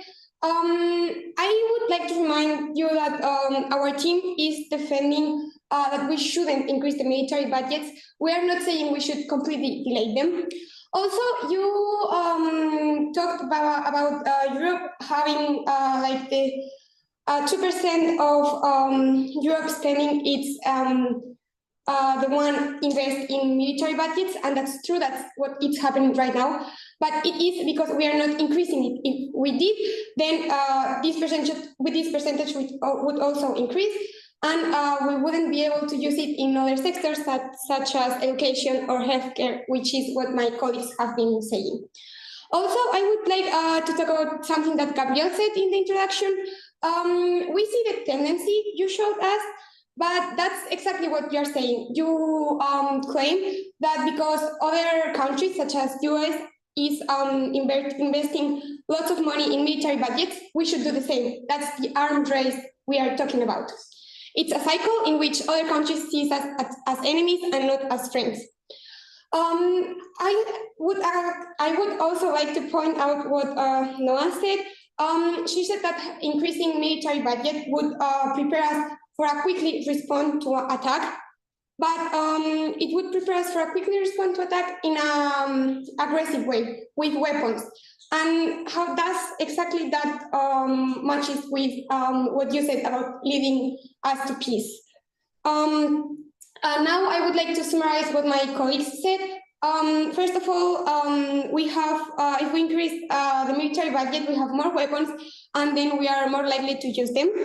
Also, increasing military budgets may be seen as a threat to other countries, even if we just do it because of a defense system.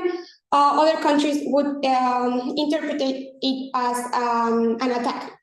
Also, it would be repeating the same mistakes as we did in the past. Before the World War I and World War II, there was an increase in military budgets in every country in the world, and that led to a really harmful and bloody war. So I would like to finish with the words of Albert Einstein. He said, "Peace cannot be kept by force. It can only be achieved by understanding." We are not saying military spending should disappear, only that increasing it is not the solution. Let's choose understanding over fear and invest in a better future. Thank you.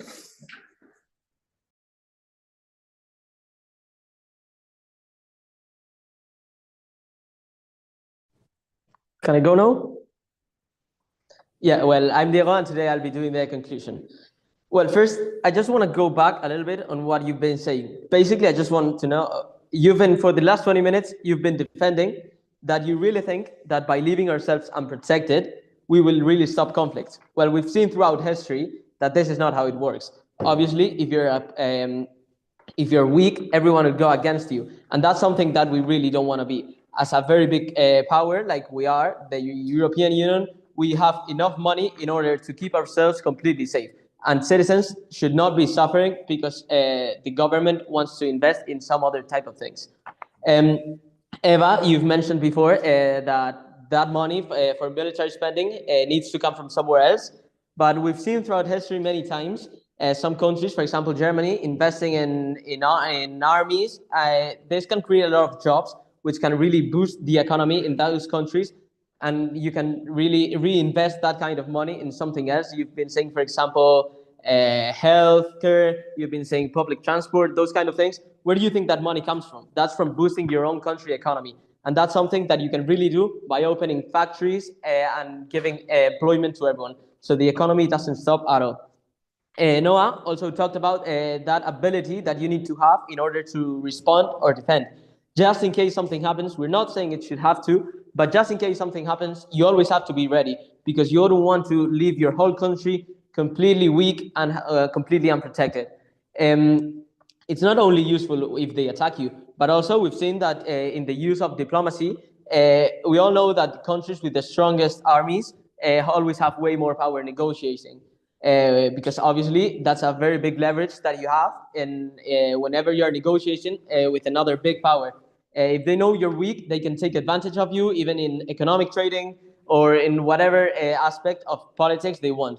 And by having a strong army behind you, you can really use and stand up to those big countries. Manuela also mentioned that cybersecurity for all the citizens. It's when we talk about military spending, it's not only the physical military spending, but also the people stealing data, which is now a very big issue nowadays. Let me ask you a question to all of the judges. Who would really want their data being stolen because their country is spending their money on something way less useful? Because nowadays data is one of the most important aspects that country wants. We've seen many companies making millions out of data, and it's a very big problem. The people stealing this data, and we think that by military spending we can really stop that. So we're just saying, a strong Europe is not only an aggressive one, but it is a protected Europe and a prepared Europe that's ready to take up every challenge. Thank you very much.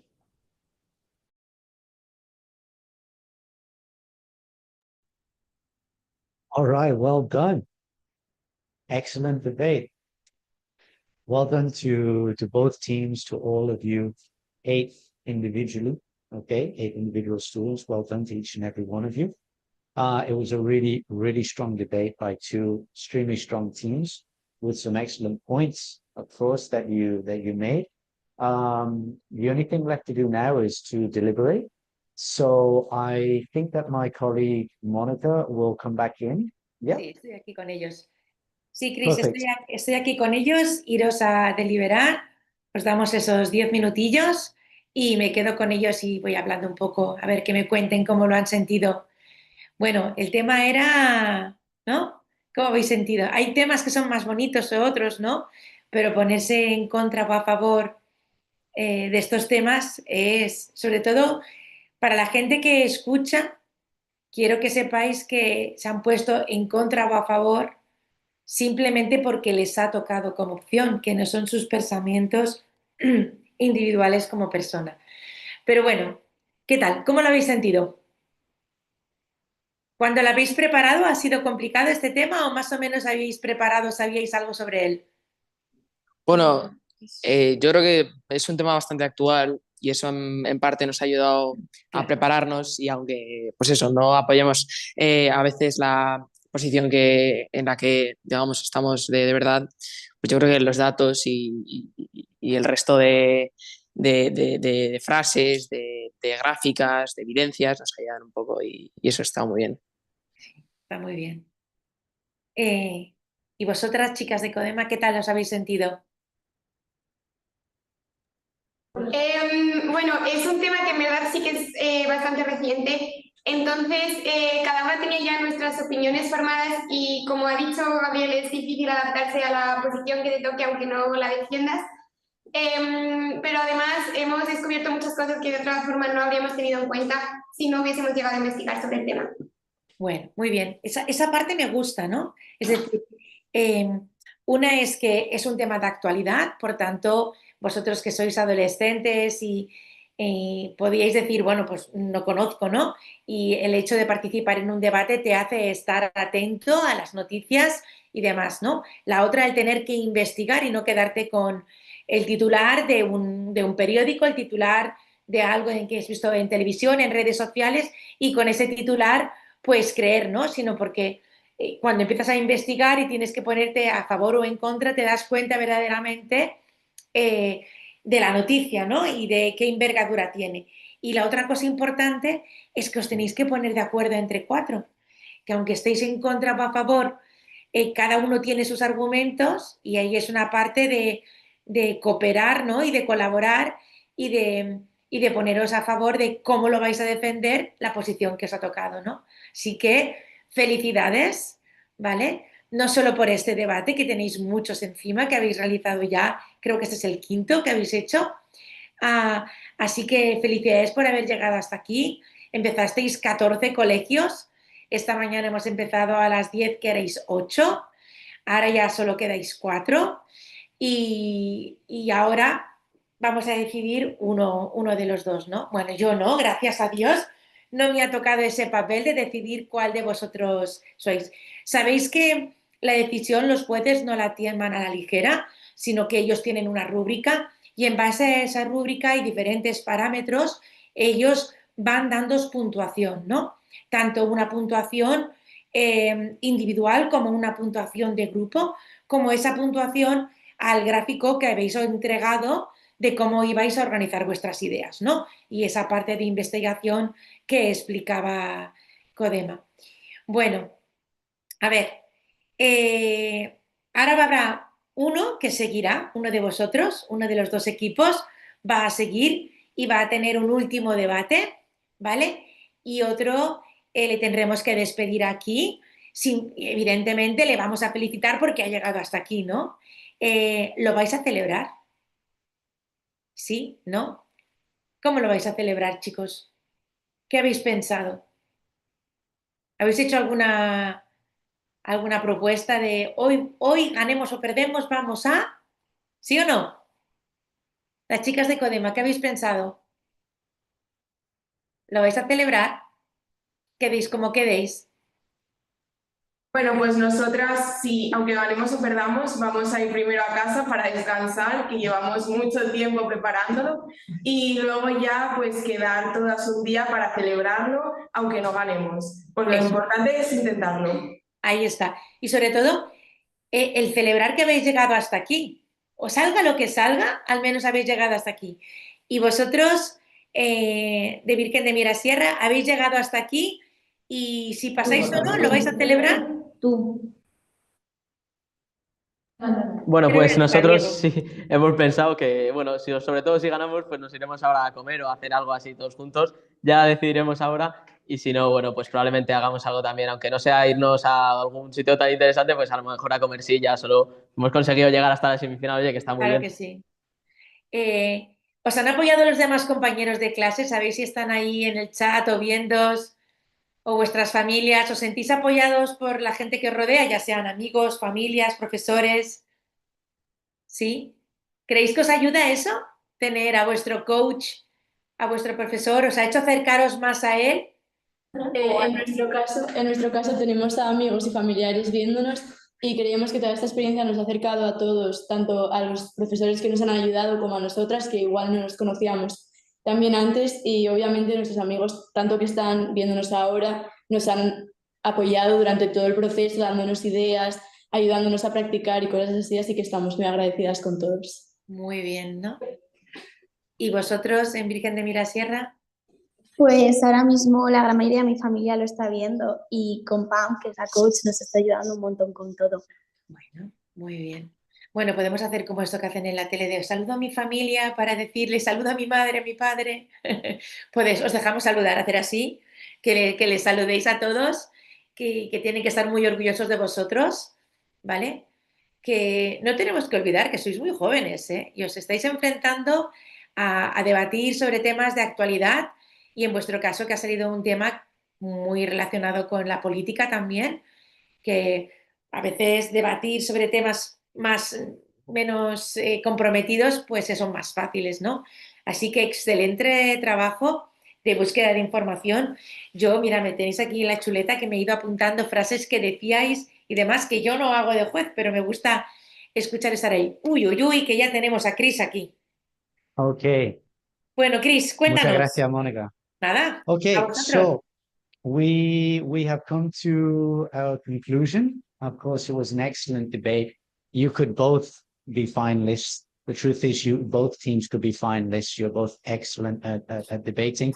You both, at least for the years that I've been involved in the competition, have always made it really far, and that's deserving of the just how well you speak English and how good you are at debating, and of course the help that you get from your coaches, which is essential, has been essential all along the way, and it's got you this far. Okay, so without further ado, let me share my screen.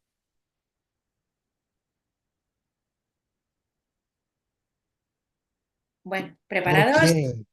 Okay. So let me just go this thing.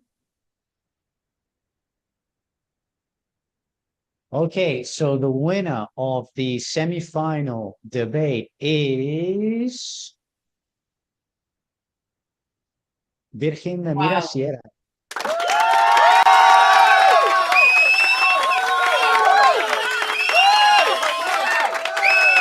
Felicidades, Virgen de Mirasierra. ¿Vale? Felicidades, Codema. ¿Vale? Cris, ¿queréis decir algo en concreto, los jueces o...? Bien. Well, Difícil, ¿no? difficult. I mean, the topic itself was difficult. But if there are two teams that know how to debate in this style with this type of topic, it's the two that we have in front of us. You throughout all four of the debates in the classification stage and up until now, you always show a level of maturity that goes beyond the years that you have, beyond your age, which is one of the reasons why you've made it so far. And if you continue to compete next year, I'm sure we'll make it just as far. Okay. Other than that, just to say, commiserations to Golema. Please keep your heads held high. You are an excellent team. You have excellent coaches. You are an example to be set. Okay, you show the rest of the schools how to debate, and we really hope that you come back next year, because it'd be great to see you again. Okay. Pues muchísimas gracias a los jueces. Codema, muchísimas gracias por haber llegado hasta aquí, por haber participado. Como hemos dicho, lo tenéis que celebrar. Mirar que os aplauden por ahí. Hay que celebrarlo, hay que celebrar la vida, hay que celebrar todo lo que habéis ganado hasta ahora.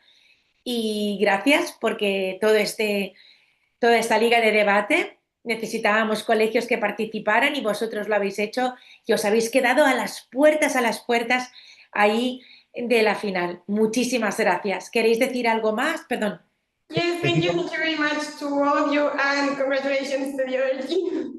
I just wanted to let you guys know the points, just because it's something that we. Por favor. It was really close between the two. Corema, you had 84 points, which is incredible, and Virgen de Mirasierra, you had 99 points, which is also incredible. Okay, so it really wasn't too much between it. And of course, there were 3 judges. That's why the points were so high. But and yeah, well done to both teams. Okay, sorry, I didn't want to interrupt. Paula, I think you might have been saying something, or Colema, if you wanted to say anything. No, all good. No. Bueno, pues deciros que ahora tenemos 10 minutos de descanso, ¿vale? Si no me equivoco, sí. Tenemos 10 minutos de descanso para volver, ¿vale? Por tanto, los participantes de Virgen de Mirasierra, les vamos a pedir que si queréis cerrar vuestros micrófonos, cerrar vuestras cámaras, estirar las piernas y os vemos en 10 minutos, ¿de acuerdo? Y Codema, muchísimas gracias. Pensar en celebrarlo, no os sintáis perdedoras, ¿vale? Creo que es muy importante que viváis. Sí, también a la coach. Muchas gracias. ¿Vale? Que sin vosotros los profes que os involucráis en esto, ¡wey! Que sois más de uno. Poner el micrófono. So thank you very much and see you next year. Bye. Great job to the other team. Congratulations. Congratulations. Bye. Muchísimas gracias. Chao. Muchas gracias. Vale, muchísimas gracias. Seguimos en este enlace, ¿vale? Ahora tenemos 10 minutos de descanso y empezaremos por la gran final. En esta gran final vamos a tener al Colegio Virgen del Carmen de Onda, ¿de acuerdo? Y al Colegio Virgen de Mirasierra. Ellos dos han salido de la semifinal 1 y la semifinal 2 que hemos tenido esta mañana. Así que damos esos 10 minutos ahora de descanso y volvemos. Vamos a poner un vídeo.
a student from Virgen del Carmen from Villarreal, and I only want to say thank you to invite us to the debate.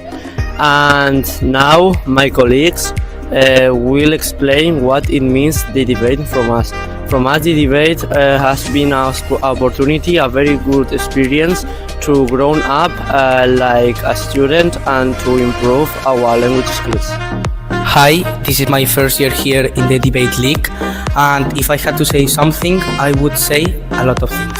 One of them is that I am learning a lot of things, like words, the topics that we're doing. I'm learning all the things that are around us, and I am having really fun. Then a really very important thing to me is that I am being closer with my friends, and I am having good relationship with them, and we can share all what we think. It's also my first year here, and what I want to say is that it's a beautiful experience to be near our friends and help them with whatever they want or need. And I'm thankful for this opportunity.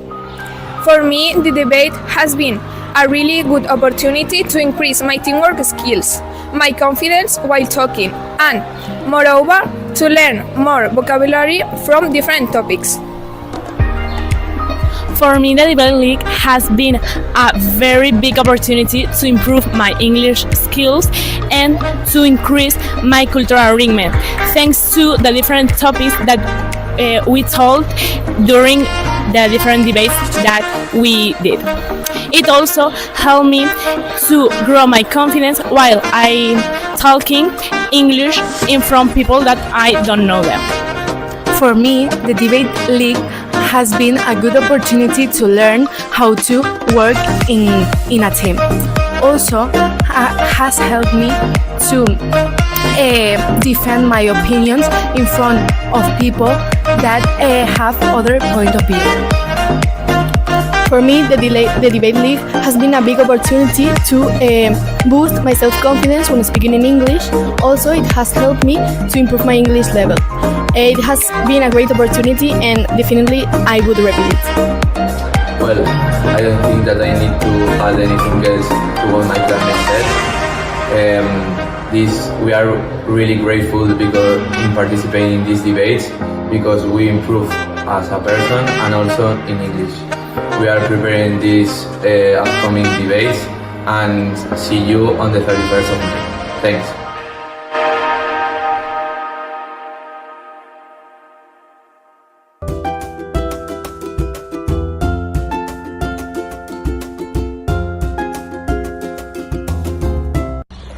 I found the debate to be a very interesting and enriching experience, and I'm passing the phone to the most responsible person. The debate has helped us to speak English better and to express our opinions, and I am passing the phone to the person that gets the most nervous. We have learned to work better as a group and to support each other, and I'm passing the phone to the person who was the calmest during the debate. I think that thanks to the debate we made new friends and we had a really good time, and I'm passing the phone to the most anxious one. This debate has been useful for our daily lives and helped us to react faster in English. And I'm passing the phone to the most hyperactive person in the team. It has helped us to expand our knowledge and think about more topics that we didn't know before. And I'm passing the phone to the person who still owes us a dinner. I am so proud of the debate team. It has been such a joy to watch them challenge themselves every week because this was new territory for all of us. My favorite part has definitely been just watching their confidence grow every week, not only with their English speaking skills, but also just in general. And I'm passing the phone to the principal of the school. Pues nada, agradecemos muchísimo a ANCO esta posibilidad que nos ha dado de llevar a cabo y de seguir llevando a cabo el debate con los alumnos de secundaria, que forma parte y colabora con la intención del colegio de seguir cuidando y haciendo crecer los idiomas en nuestro colegio. Muchas gracias.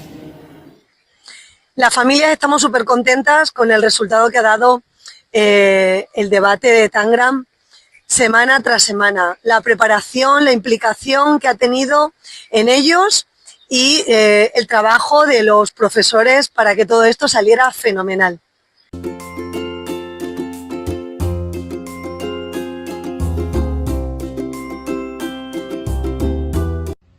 Hello, I am Martina, and they are Juan, Iker, Andy, Betran, and Madrid.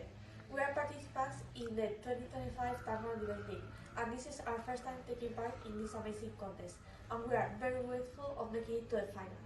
In my opinion, this experience has had a huge impact on my English, not only in my use of the language and vocabulary, but on the way that now I can be more spontaneous and a quick thinker, being more fluent. On the other hand, I want to talk about how supportive have been Icon with us, providing always feedback, help, and advice, with a very fast process and making this more flexible for us. Talking about my experience, I have found the debate league really interesting and enriching, as well as fun. I had a really good time preparing the debates as well as debating itself. It wasn't only about acquiring knowledge, but about enjoying the learning process. From my point of view, this has been a unique experience that I'll never forget. Moreover, I'd like to thank my classmates and the debate organizers for the opportunity. Well, I hope everyone has enjoyed this contest as much as I have, and I would like to congratulate the organizers for giving us the opportunity to improve our English skills in this contest. Thank you.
Bueno, buenas a todos. Hemos llegado al momento más esperado del día. Desde las 9:30 que dimos acceso a los alumnos a su primer debate, ahora hemos llegado al momento de celebrar la gran final de noveno Tangram Debate League. A los finalistas, enhorabuena por llegar hasta aquí. Y ahora es un momento en el que vamos a nombrar a los dos colegios que van a participar en esta gran final: Virgen de Mirasierra, Madrid, y Virgen del Carmen Honda, o Virgen del Carmen Honda y Virgen de Mirasierra, Madrid. Y me queda por presentaros el jurado. El jurado va a estar formado por Marc Rivera, Sonny y Hannah. ¿Vale? Bueno, pues nada, desearos mucha suerte. Vamos a esperar que se conecten los otros participantes, el otro colegio, ¿vale? Estamos ahí todos ya nerviosos, inquietos, con muchas ganas de saber quién es el ganador, y sobre todo yo sé que al que va a quedar ahí en segundo lugar le va a dar mucha pena, pero tenéis que seguir pensando que habéis llegado hasta aquí. Quiero que mantengáis esa energía alta y con muchas ganas y pensando que podéis. Vamos a ver si se conecta. Soy yo que no veo a los... Ah, sí, aquí los tenemos. Muy bien, pues nada, cámaras individuales para cada participante de los dos equipos, ¿vale? Y doy el paso, creo que es a Marc o a Sonny. It would be to me, presentar. Monica. Thank you. Gracias. Thank you very much, Monica. Here we are, the big final of this year's debate league. As Monica's mentioned, fantastic work up until now. Okay, but let's try and go that step further and produce even more excellence in this big final. We're in for a good one, so sit tight. Good, well, let's get straight into it. I'm going to start sharing my screen. Okay, and let's go very quickly Okay, it's not really necessary. You all know the rules by now. Okay, but just remember to keep your cameras turned on at all times. Keep your microphones muted if you're not speaking.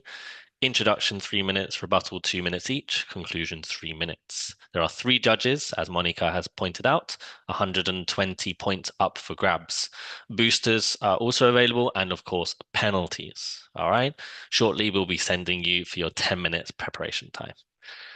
Okay, we now know that structure-wise, the pro team always starts. Okay, pro introduction, con introduction, etc. And of course, you all know the deal. You're all veterans at this now, all experts. We say thank you when we are finished speaking. So, just something to quickly explain. You'll all be familiar that there are 6 topics for this year's grand final, right? However, we've whittled it down to 2 because these are the only 2 topics that haven't come up yet. Okay, so the other 4 have all come up. Okay, so in order to make it, as fair as possible and to not make sure that one team has an advantage over the other, these are completely new topics, which will therefore have two completely new statements. Okay, so that's the only change that we've made. Okay, so I'm going to ask for one volunteer, as we know by now. Let's go for Leticia from Virgen del Carmen. Can you choose B or D, please? D, please. D. Social responsibility and climate change. That is the topic. So now let's have a look at the statements. So switching our attention to Virgen del Carmen. Who have we got? Noah, can you choose up or down, please? Well, I would choose up. Up. Okay. So the statement for the final is the implementation of deposit return systems is primarily a strategy to promote environmental responsibility and a marketing tactic to increase store profits. Okay, so we'll give you usually a few minutes. I will give you a little bit longer because it's quite a long statement, this one. The implementation of deposit return systems is primarily a strategy to promote environmental responsibility and a marketing tactic to increase store profits.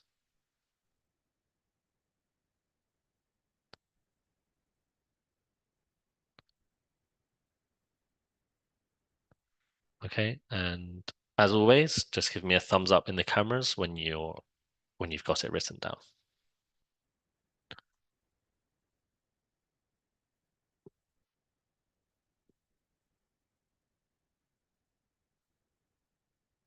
So for those watching on YouTube, all teams have had up to a month, maybe a little bit longer, to prepare these topics. They do lots of in-depth research. They find sources, find evidence, but they prepare the topic in general. It's only on the day that we present the exact debate statement. So here, the challenge is, and both schools, or all schools are fantastic at this by now, is to take their general research and apply it to the specific debate statement. Okay, so can I have a thumbs up in the camera if you're all ready? Virgen del Carmen, thank you. Creo que hay Virgen del Carmen una as well. alumna que ha levantado la mano. ¿Es posible? ¿Tienes alguna duda?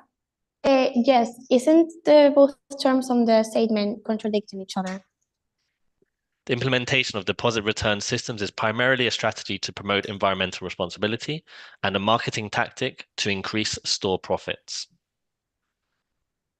No, that's the point. You have to be pro or con the both statements. Okay. Primarily a strategy to promote environmental responsibility and a marketing tactic to increase store profits. Sí. Okay, so if you are pro, well, unless there's a discrepancy, Mark, and if you would prefer to choose a different one, or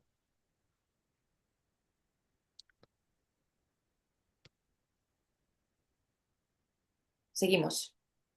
Okay.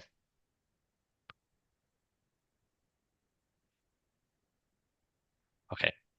So if you are pro, you agree with the statement.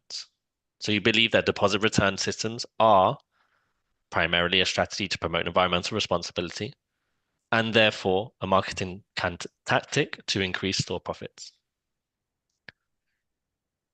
Okay, and obviously if you are con, you disagree. Okay, so it's not a strategy to promote environmental responsibility, and there's a secondary intention behind it.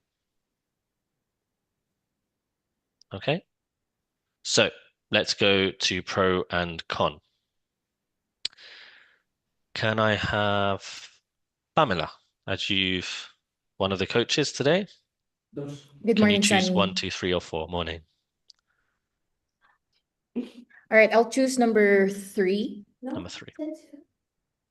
Con. So Mira Sierra.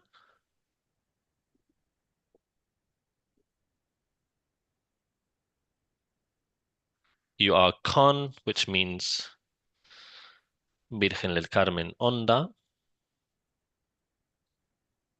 You are pro. Okay, so I will stop sharing. Okay, so now it's time for both teams to be sent to the breakout rooms, okay, in which you will have 10 minutes of preparation time. Okay, so the time now is 1:47. By the time you get into the breakout rooms, 1:48. So we're going to give you until 1:58. 1:58.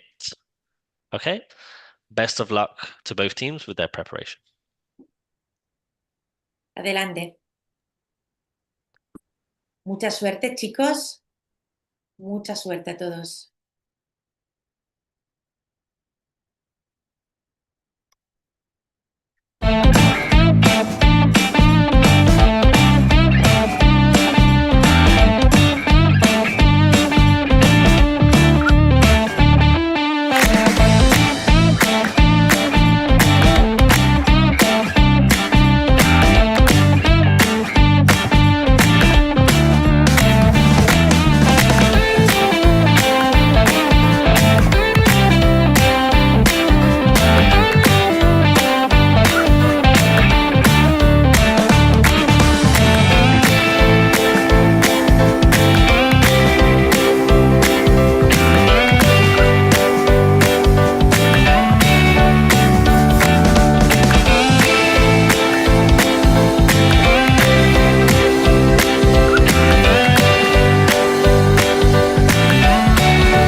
Bueno, pues muy bien, empezamos, ¿vale?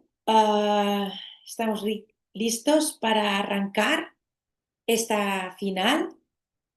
Tenemos al jurado, tenemos a los alumnos de los dos colegios que se enfrentan a la gran final, Colegio Virgen de Mirasierra, Madrid, y Virgen del Carmen, Onda. Así que damos paso a los jueces y empezamos.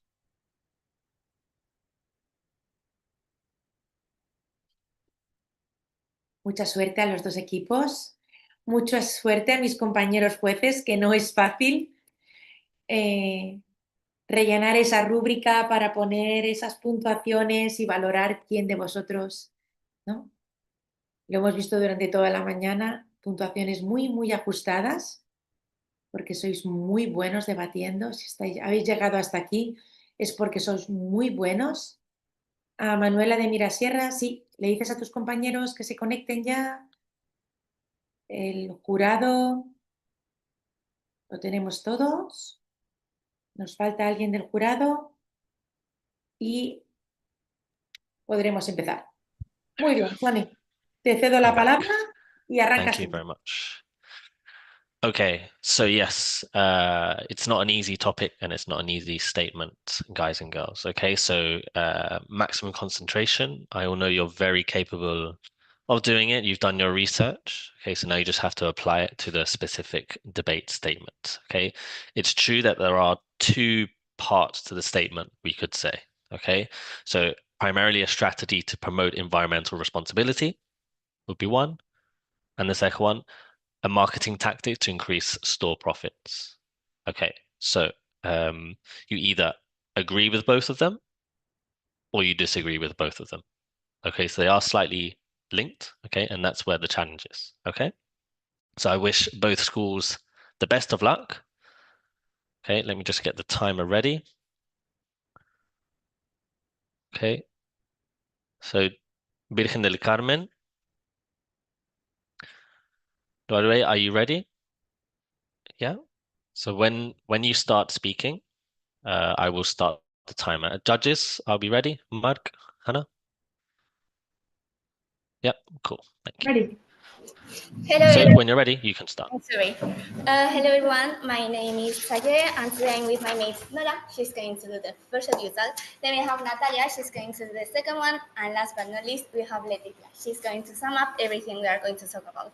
Together, we are Carmelita Sona's debate team, and we are gathered here to talk about this debate, which is climate change and social responsibility.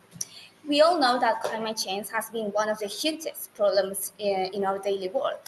However, deposit return systems, or also called as DRS, have appeared as a very powerful tool to control this. This tool makes people more likely to recycle instead of throwing things around. So this helps reduce waste and pollution.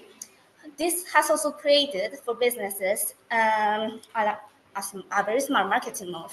DRS isn't only about protecting the environment.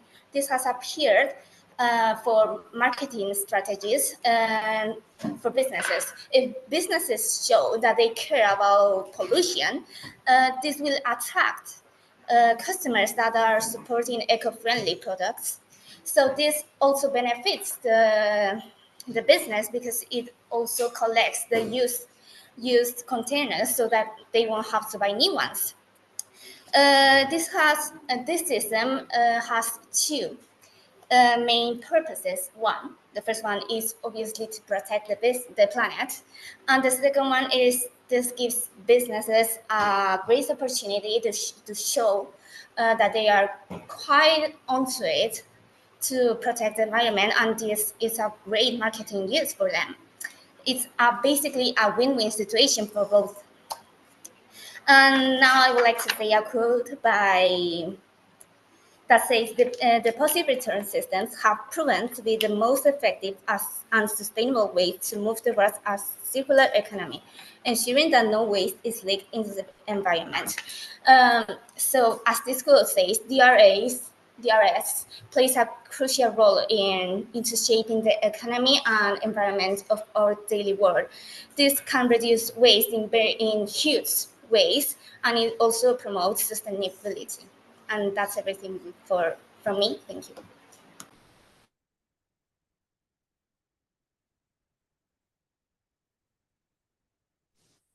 Hello, I am Gabriel in the introduction for Virgen Sierra. So can you all see this chart? It's a chart by Statista, and can you see, especially the judges and everyone watching this, the small green line up top? Everything here represents all of the plastic waste that we had in 2023. Yet only this little green mark that you can see in the bottom, that's the part that represents everything recycled with these vending machines that you talked about. This system recycles less than 30% of the public waste that comes from households. And the other 70% comes from manufacturing, producing, etc., especially clothing, that are items that cannot be used in the way that you mentioned and the way that these statements provokes. And did you know that a very famous United States big corporation called Erewhon, one of the biggest supermarkets in high-class profiles in the United States, tried to implement the solution as a medium to say, as you mentioned, a win-win situation for consumers. Yet a Forbes interview that same year mentioned that every time the consumer passed along that small compact machine where they could recycle their bottles, their cartons, their everything, they felt a very big burden, a burden that increased over 20% in older people, and that around 50% was estimated to not be used in any case. And what it did was cause almost $1 billion negative impact in the company Erewhon. It wasn't a win in tactics of recycling, making Erewhon a greener company. It wasn't a win for customers and consumers, and it was a loss of clients without any recycling profit. It was just a prop of making people think that that company was a better solution for the future. Yet every time any consumer passed along there, they felt a burden. And that's what we're trying to prove. We're trying to prove that deposit return systems and their strategy to prove environment and respect in the marketing tactic that involves gaining into our profit does not work. Are we really trying to solve the problem, or are we just shifting the blame to the consumer?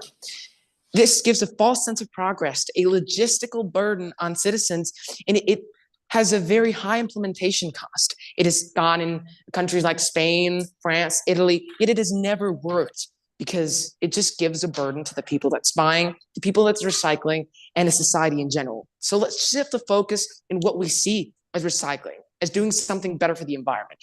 Environment change has to be sold.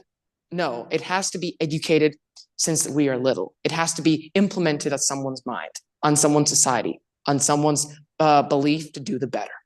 Thank you very much.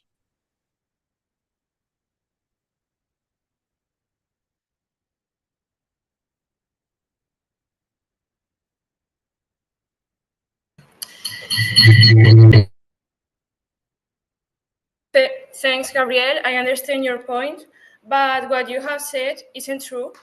In stores like H&M, they have their own return system where you can recycle clothes. And please, now let me enter in my point. Governments play an important role that individuals must take responsibility of. Small effort counts. For example, buying a bottle that costs and returning for your money helps save the environment. Small responsibility cheers up individuals making these responsibility actions. It minimizes the environmental footprint, having an eco-friendly lifestyle. It also prioritizes sustainability, and small actions like this makes the difference. This is great for stores because if I receive the money for recycled bottles back, I'd be more likely to spend that money there, increasing the foot traffic. This incentive helps people who wouldn't normally recycling more. And I wanted to end up saying that large stores like Aldi and Lidl have a PAF system that, according to the 2020 sales, helps boost their incomes by 35% in Germany. This now has implemented in different countries across the European Union. Isn't it just fantastic? Thank you.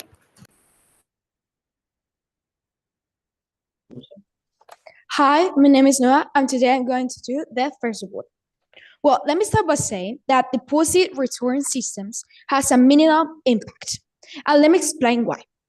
Well, Harvard said that that we have to make a point of the superficial solutions. You may say that the provision of the plastic straws or using the tote bags may feel good, but this is a minimal impact. Maybe these quick fixes may distract the major policy reforms. The SCELLO.BR article said that we have to make a point on the consumer's guilt. Companies may promote the individual responsibility, but this is also a guilty or the room that they give to the individual's consumers. This all is a tactic shift for the blame and to avoid all the accountabilities that we have. Also, Science Direct said that we have to make a point of the political convenience. Governments may promote the individual action, but this is a tactic that they have that is easier than passing the difficult climate legislation. This could permit leaders to appear in challenging and powerful industries. Also, we have to talk about the unfair burden, that this is placing too much responsibility on the individual shift. And this burden is away from the corporations and the governments, which are the biggest polluters in our world. Ordinary people often lack of the resources or the power of making the significant environmental change. Thank you.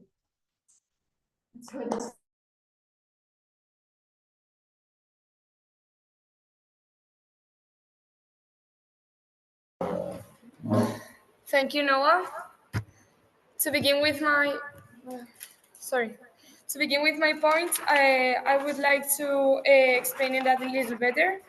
Here I have a chart. So, this is a cycle, and it starts when the retailer sells the product to the customer. Then the customer take it to the take back point where it's emptied. Then it takes to the collection and pickup to the counting centers where they take care of the documentation. Then they take it to the clearing, they recycle it, and filling manufacturers. Then that's the cycle.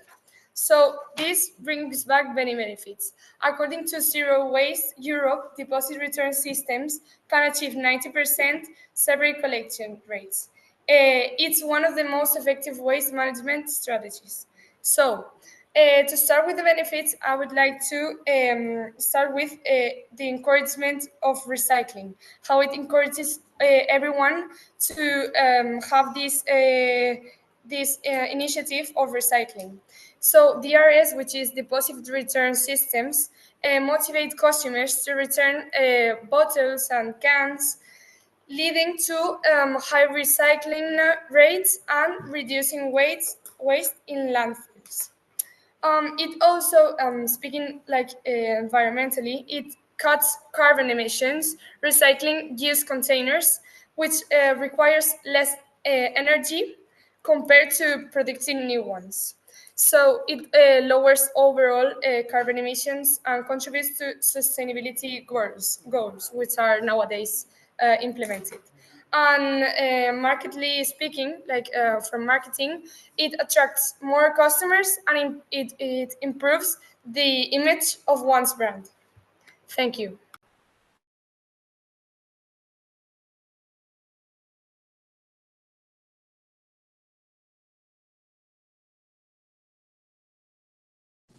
Good morning, I am Manuela, and today I'm going to do the second rule. So I'm going to start by responding to Jaje. I'm not so sorry if I pronounce it wrong. I do not know Chinese, or I think. Can I start over, please? Well, doesn't. Can I start over? I just want to say sorry if I pronounce your name wrong. It's okay. We'll start again. Okay, thank you. Good morning, everyone. My name is Manuela, and today I'm going to do the second report. So I'm going to start by responding to the introduction. But you have said it helps to the burden and everything, and there's no more plastic emissions. But the truth is, according to the Carbon Majors report, just 100 companies are responsible for over 70% of the carbon emissions that have been done since 1998. So what's the point with it? It doesn't matter if we are recycling and we are using the CDRR program. It won't do anything if we don't stop these companies. And according to Real Platform, it just a consumer burden because these most people don't have the time to drive back to the store and put back the container in it. And because they have been showing that only 13% of it is actually good recycled, it's not worth it. It's not worth it to waste all that time and all that resources for it. And for example, think about the old ladies and people that live in rural areas. They cannot go back to the store to recycle it. Maybe they're going once a week to the store to get their whole food for the week, and they cannot make it. Next, Nora and Natalia, we are well aware of how this program works. We know it perfectly well. We have been studying it as well. The problem is it is insignificant, and it also causes a problem of greenwashing because companies are taking advantage of the fact that they're participating in the CDRR program, and they are not actually lowering the carbon emissions and all the things that come with it.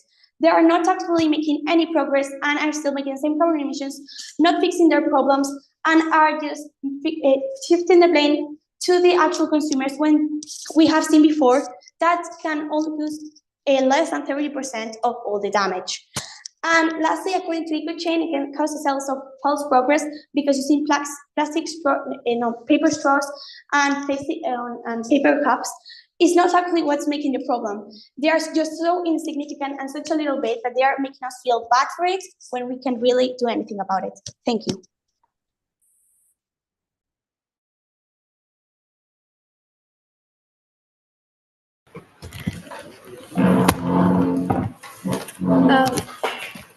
Hello, I'm going to the conclusion, but before I jump into it, I would like to tell you that, Manuela, you said that it's not worth it to recycle and to use deposit return systems, but how can it not be worth it something that helps our future? You also, Gabriel, said that these deposit return systems are just a marketing strategy instead of a solution against climate change. But actually, that is the solution. We have to keep coming with ideas in order to go into a better future where climate change is diminished and we live in a better society.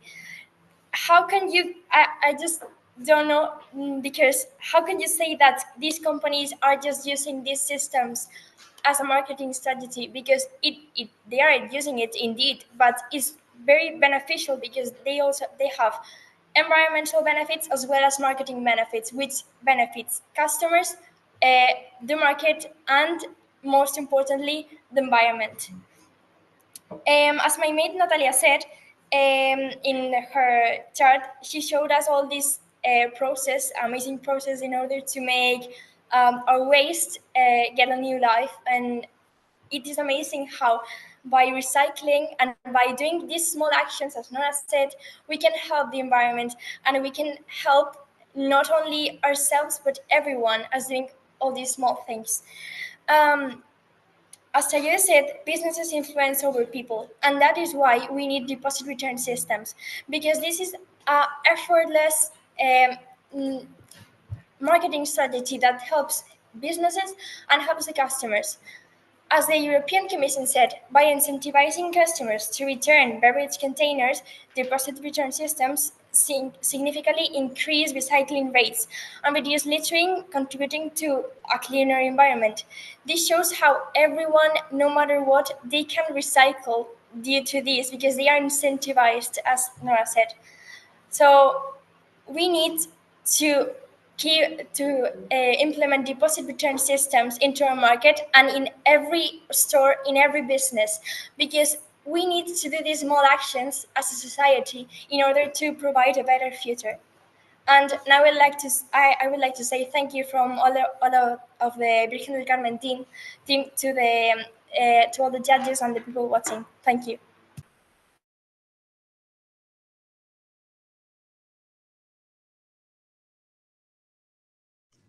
Is it working now? Yeah. Well, hi, I'm Diego, and today I'll be doing the conclusion. Well, first, I want to go over your last point. You're basically saying that by blaming the consumers, you're going to take away that 70% of pollution that's being created by the big companies, the big corporations. Well, we just think it's not enough. Noah has been talking about that unfair burden that is being put on consumers, and we know that the real problem is in corporations. We've been looking it up in places like Springer.com. Most of the world pollution, it's over 70%, is being caused for companies. It's mainly oil companies, but also companies like Coca-Cola. So this is just a way of applying superficial solutions that create a false sense of progress in the population, while the big companies can keep going away and keep doing whatever they want. There's a very big, powerful word that describes this really well. That's called greenwashing. I don't know if you've heard it before. Well, it's how companies use these fake marketing strategies in order to be able to put the whole blame on consumers and keep doing whatever they prefer. They keep running away from lawsuits. They keep running away from judges, while they can stay with their old policies, in which they can do whatever they want and exploit the poor countries, while they keep putting the blame on the consumers. Leticia, I think you mentioned before that this is good for consumers, but that's not good at all, because consumers are just getting back, what is it? It's 15 cents, 14 cents, I think. That in that money that you're getting back, that's money that's being implemented on the product itself. The stores just raise their prices, so they don't have to lose any money at all. And this price that they're raising, this has a tax on that. So you're basically just losing money while you think that you're doing something good for the world, and you keep thinking that the whole problem is you, while the big corporations can get away with what they're doing. I think Nora also mentioned that this is something that's going to change the future, but this is just a superficial solution to what we're seeing nowadays. This is just companies doing whatever they want with the consumers, while they don't really change their whole policies. Thank you very much.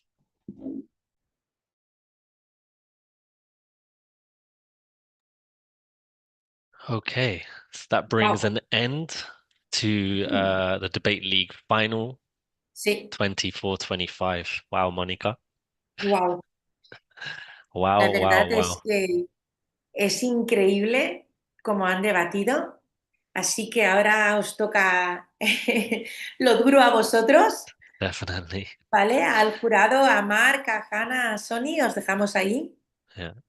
And English level aside, which is obviously fantastic, we can all see that, but coming with that content and those arguments is honestly breathtaking. La Really, really espontaneidad en good. la que han hablado.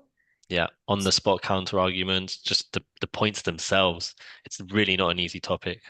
So yeah, regardless of the winner, regardless of the result today, fantastic. Okay, so yeah, give us a few minutes or maybe an hour to decide this one, but we'll be back very, very shortly. Thank you. Vale, chicos, os pediría que os quedarais ahora. Se van a ir el jurado a deliberar, ¿vale?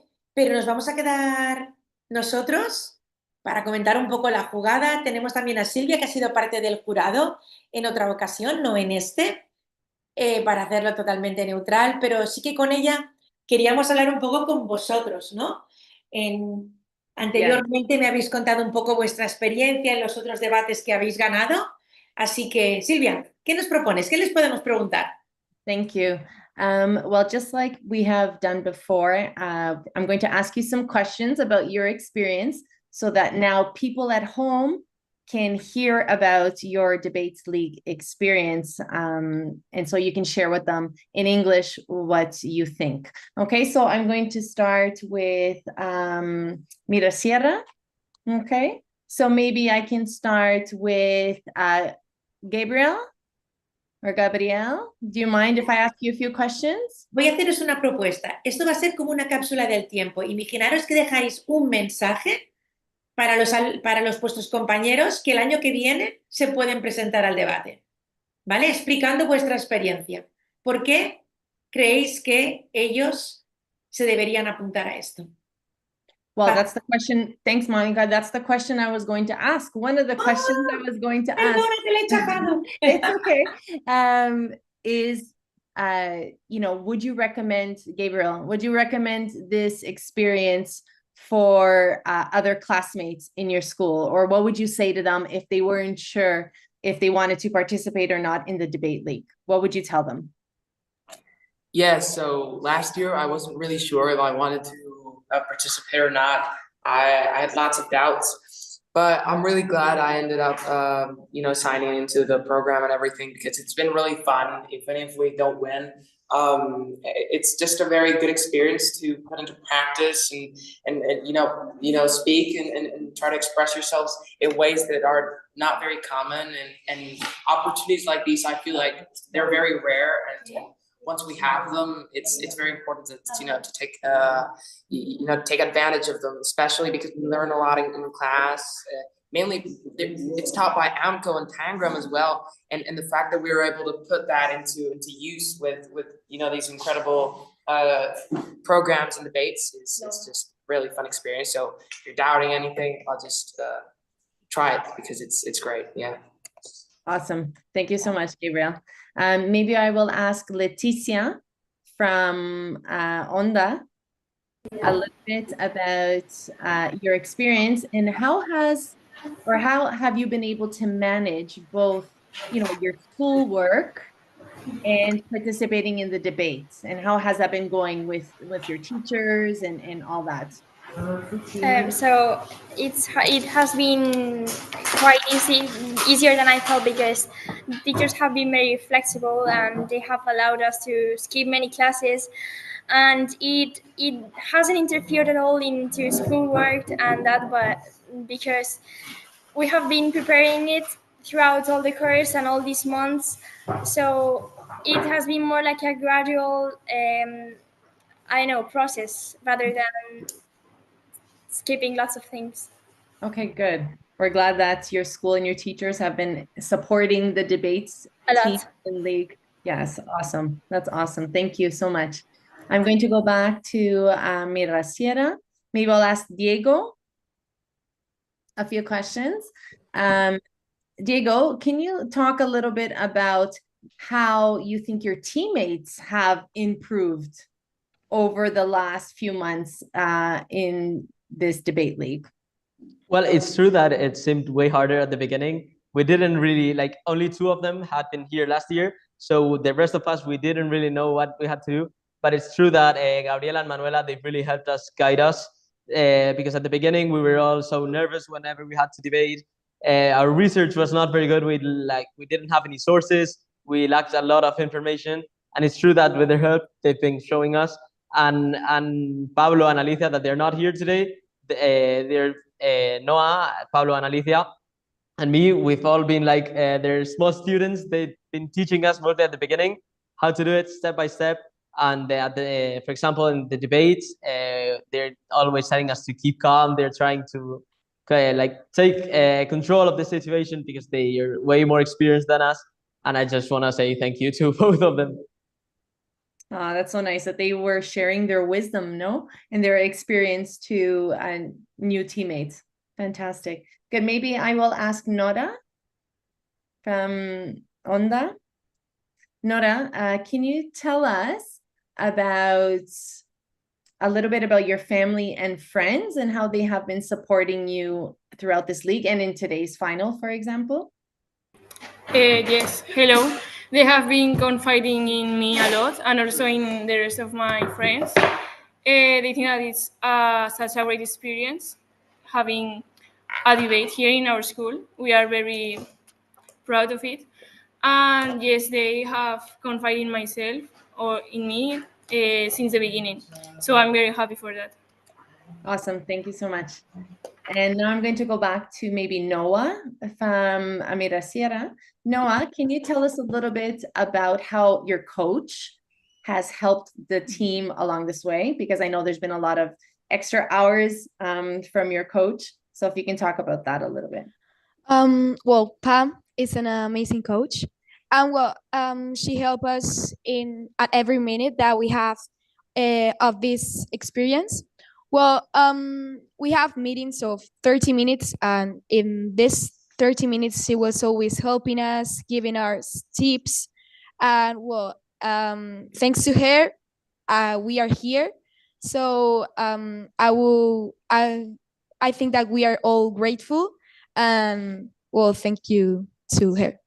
Oh, that's very nice. And maybe Natalia from Onda, if you'd like to say a few words about your coach and how much she has helped you guys and how the team. Wait, sorry, can you repeat the question? Yes, if you can talk about your coach and how she has helped the team over these this last year in this last league. Our coach Liang, I think she has been so helpful. She has dedicated a lot of she has dedicated a lot of hours. I'm so grateful for that because not only we've learned topics about debates, we've learned how to be together. Like we've gained a lot of experience, and she has showed us a lot. I'm so grateful. I know you were getting emotional about your coach because she has been a vital and important part of the team. And you guys have bonded a lot during this experience. So thank you so much to the both coaches and all the teachers and schools that have been involved in this league, because it takes so much effort and time to participate. So we want to thank all of the schools, all of the coaches, all of the teams, and all of you guys, all of the participants for being here with us, because without you, this event wouldn't be possible. I'm going to maybe go back to, I don't know if I didn't ask, maybe Manuela, I didn't ask you a question, so I will ask you. Manuela, have you had to give up some of your kind of social life activities in order to participate in the debate? And do you think it has been worth it, etc.? Yes, I have. For example, yesterday I had to study for this debate. I had to miss a party, but I don't really care because I think it's totally worth it, because I actually really enjoyed debating. So even if I have to miss some things and sacrifice some others, it all pays out in the end.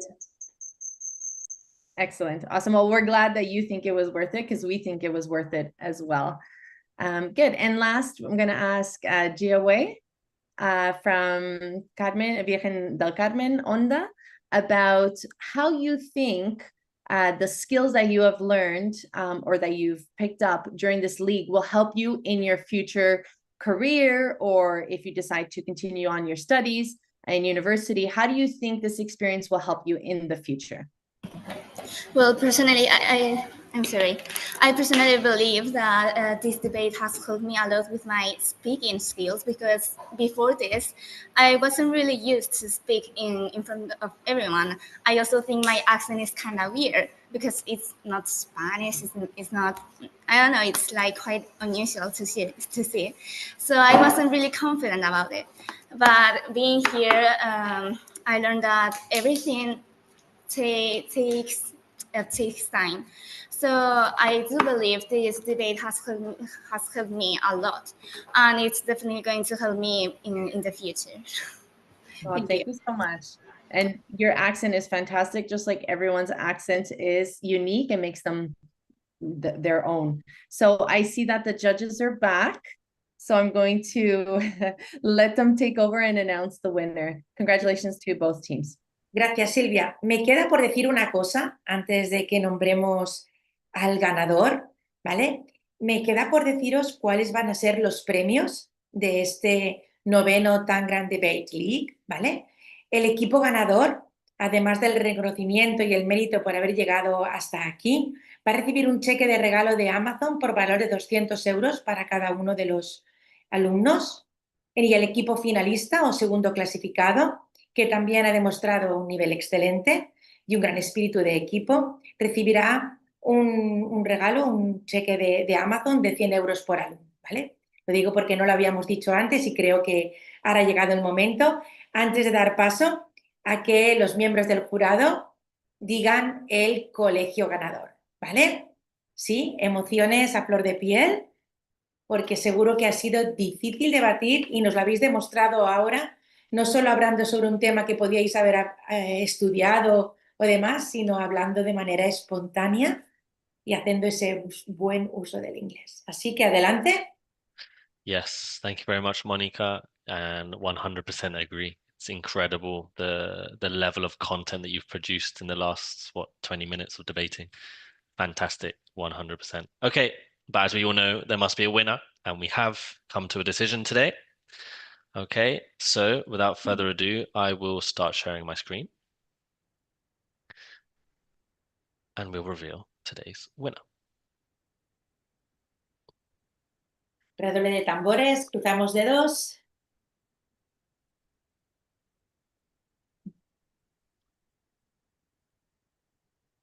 ¡Wow!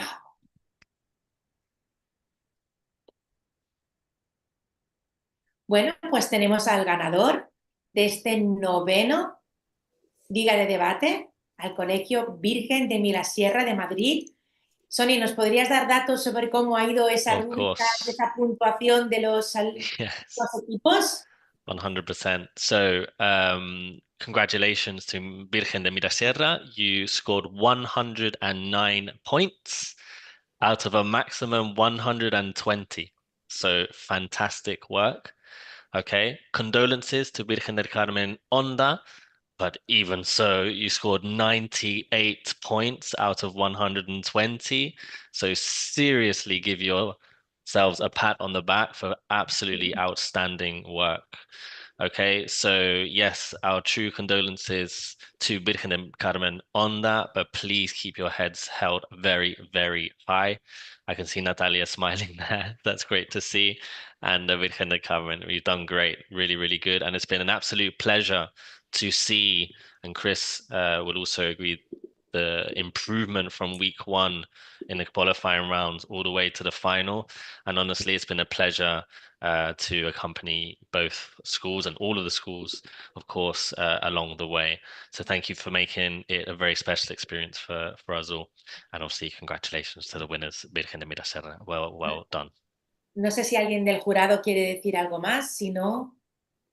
Habíamos pensado, algunos participantes sí nos han sorprendido muchísimo. Es cierto que, o sea, quiero decir, no hemos aplicado boosters en la puntuación, pero sí los íbamos a aplicar. Lo que pasa es que nos ha salido un booster que nos ha sorprendido de un equipo y de otro, y entonces hemos dicho, bueno, pues si nos ha sorprendido para uno y para otro la habilidad de comunicación que han tenido algunos integrantes, ¿para qué vamos a señalar un booster, no? Y entonces no los hemos señalado, pero sí ha habido, ¿vale? Sí nos han sorprendido.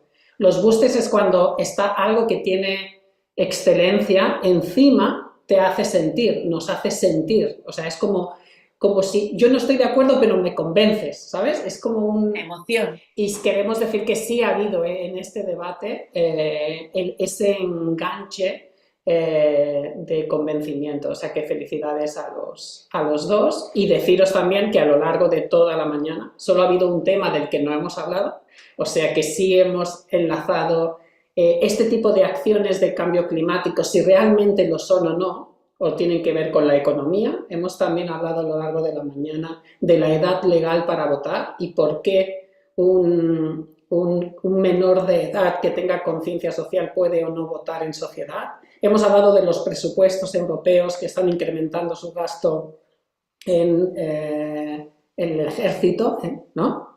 Hemos hablado del turismo y la masificación y del uso de los dispositivos en los colegios, ¿vale? El único tema que no ha salido por azar ha sido los aranceles, o sea que a las relaciones internacionales, pero el resto se ha podido abordar todos, o sea que felicidades a todos los participantes, no solo vosotros, sino a los 8 que han participado. Muchas gracias a todos. Y con Gracias, permiso Marc. añado una cosita, Sí. que todos estos temas en inglés, no en español, no en castellano, en inglés. Incredible. Y qué Honestly, inglés, incredible. ¿eh? Y qué Yeah. inglés. Probably better than Chris and I's and Sylvia's and Fiorella's, to be honest. Bueno, pues Very good. muchísimas gracias a los dos colegios, a todo el profesorado, a las familias, a vosotros, los protagonistas. Es momento de celebrarlo. También doy las gracias a todo el equipo de compañeros que hemos estado más de 20 personas aquí detrás vuestro para que esto fuera una realidad. A todos los colegios que han participado en algún momento de este debate, porque empezamos 14 colegios en el mes de enero.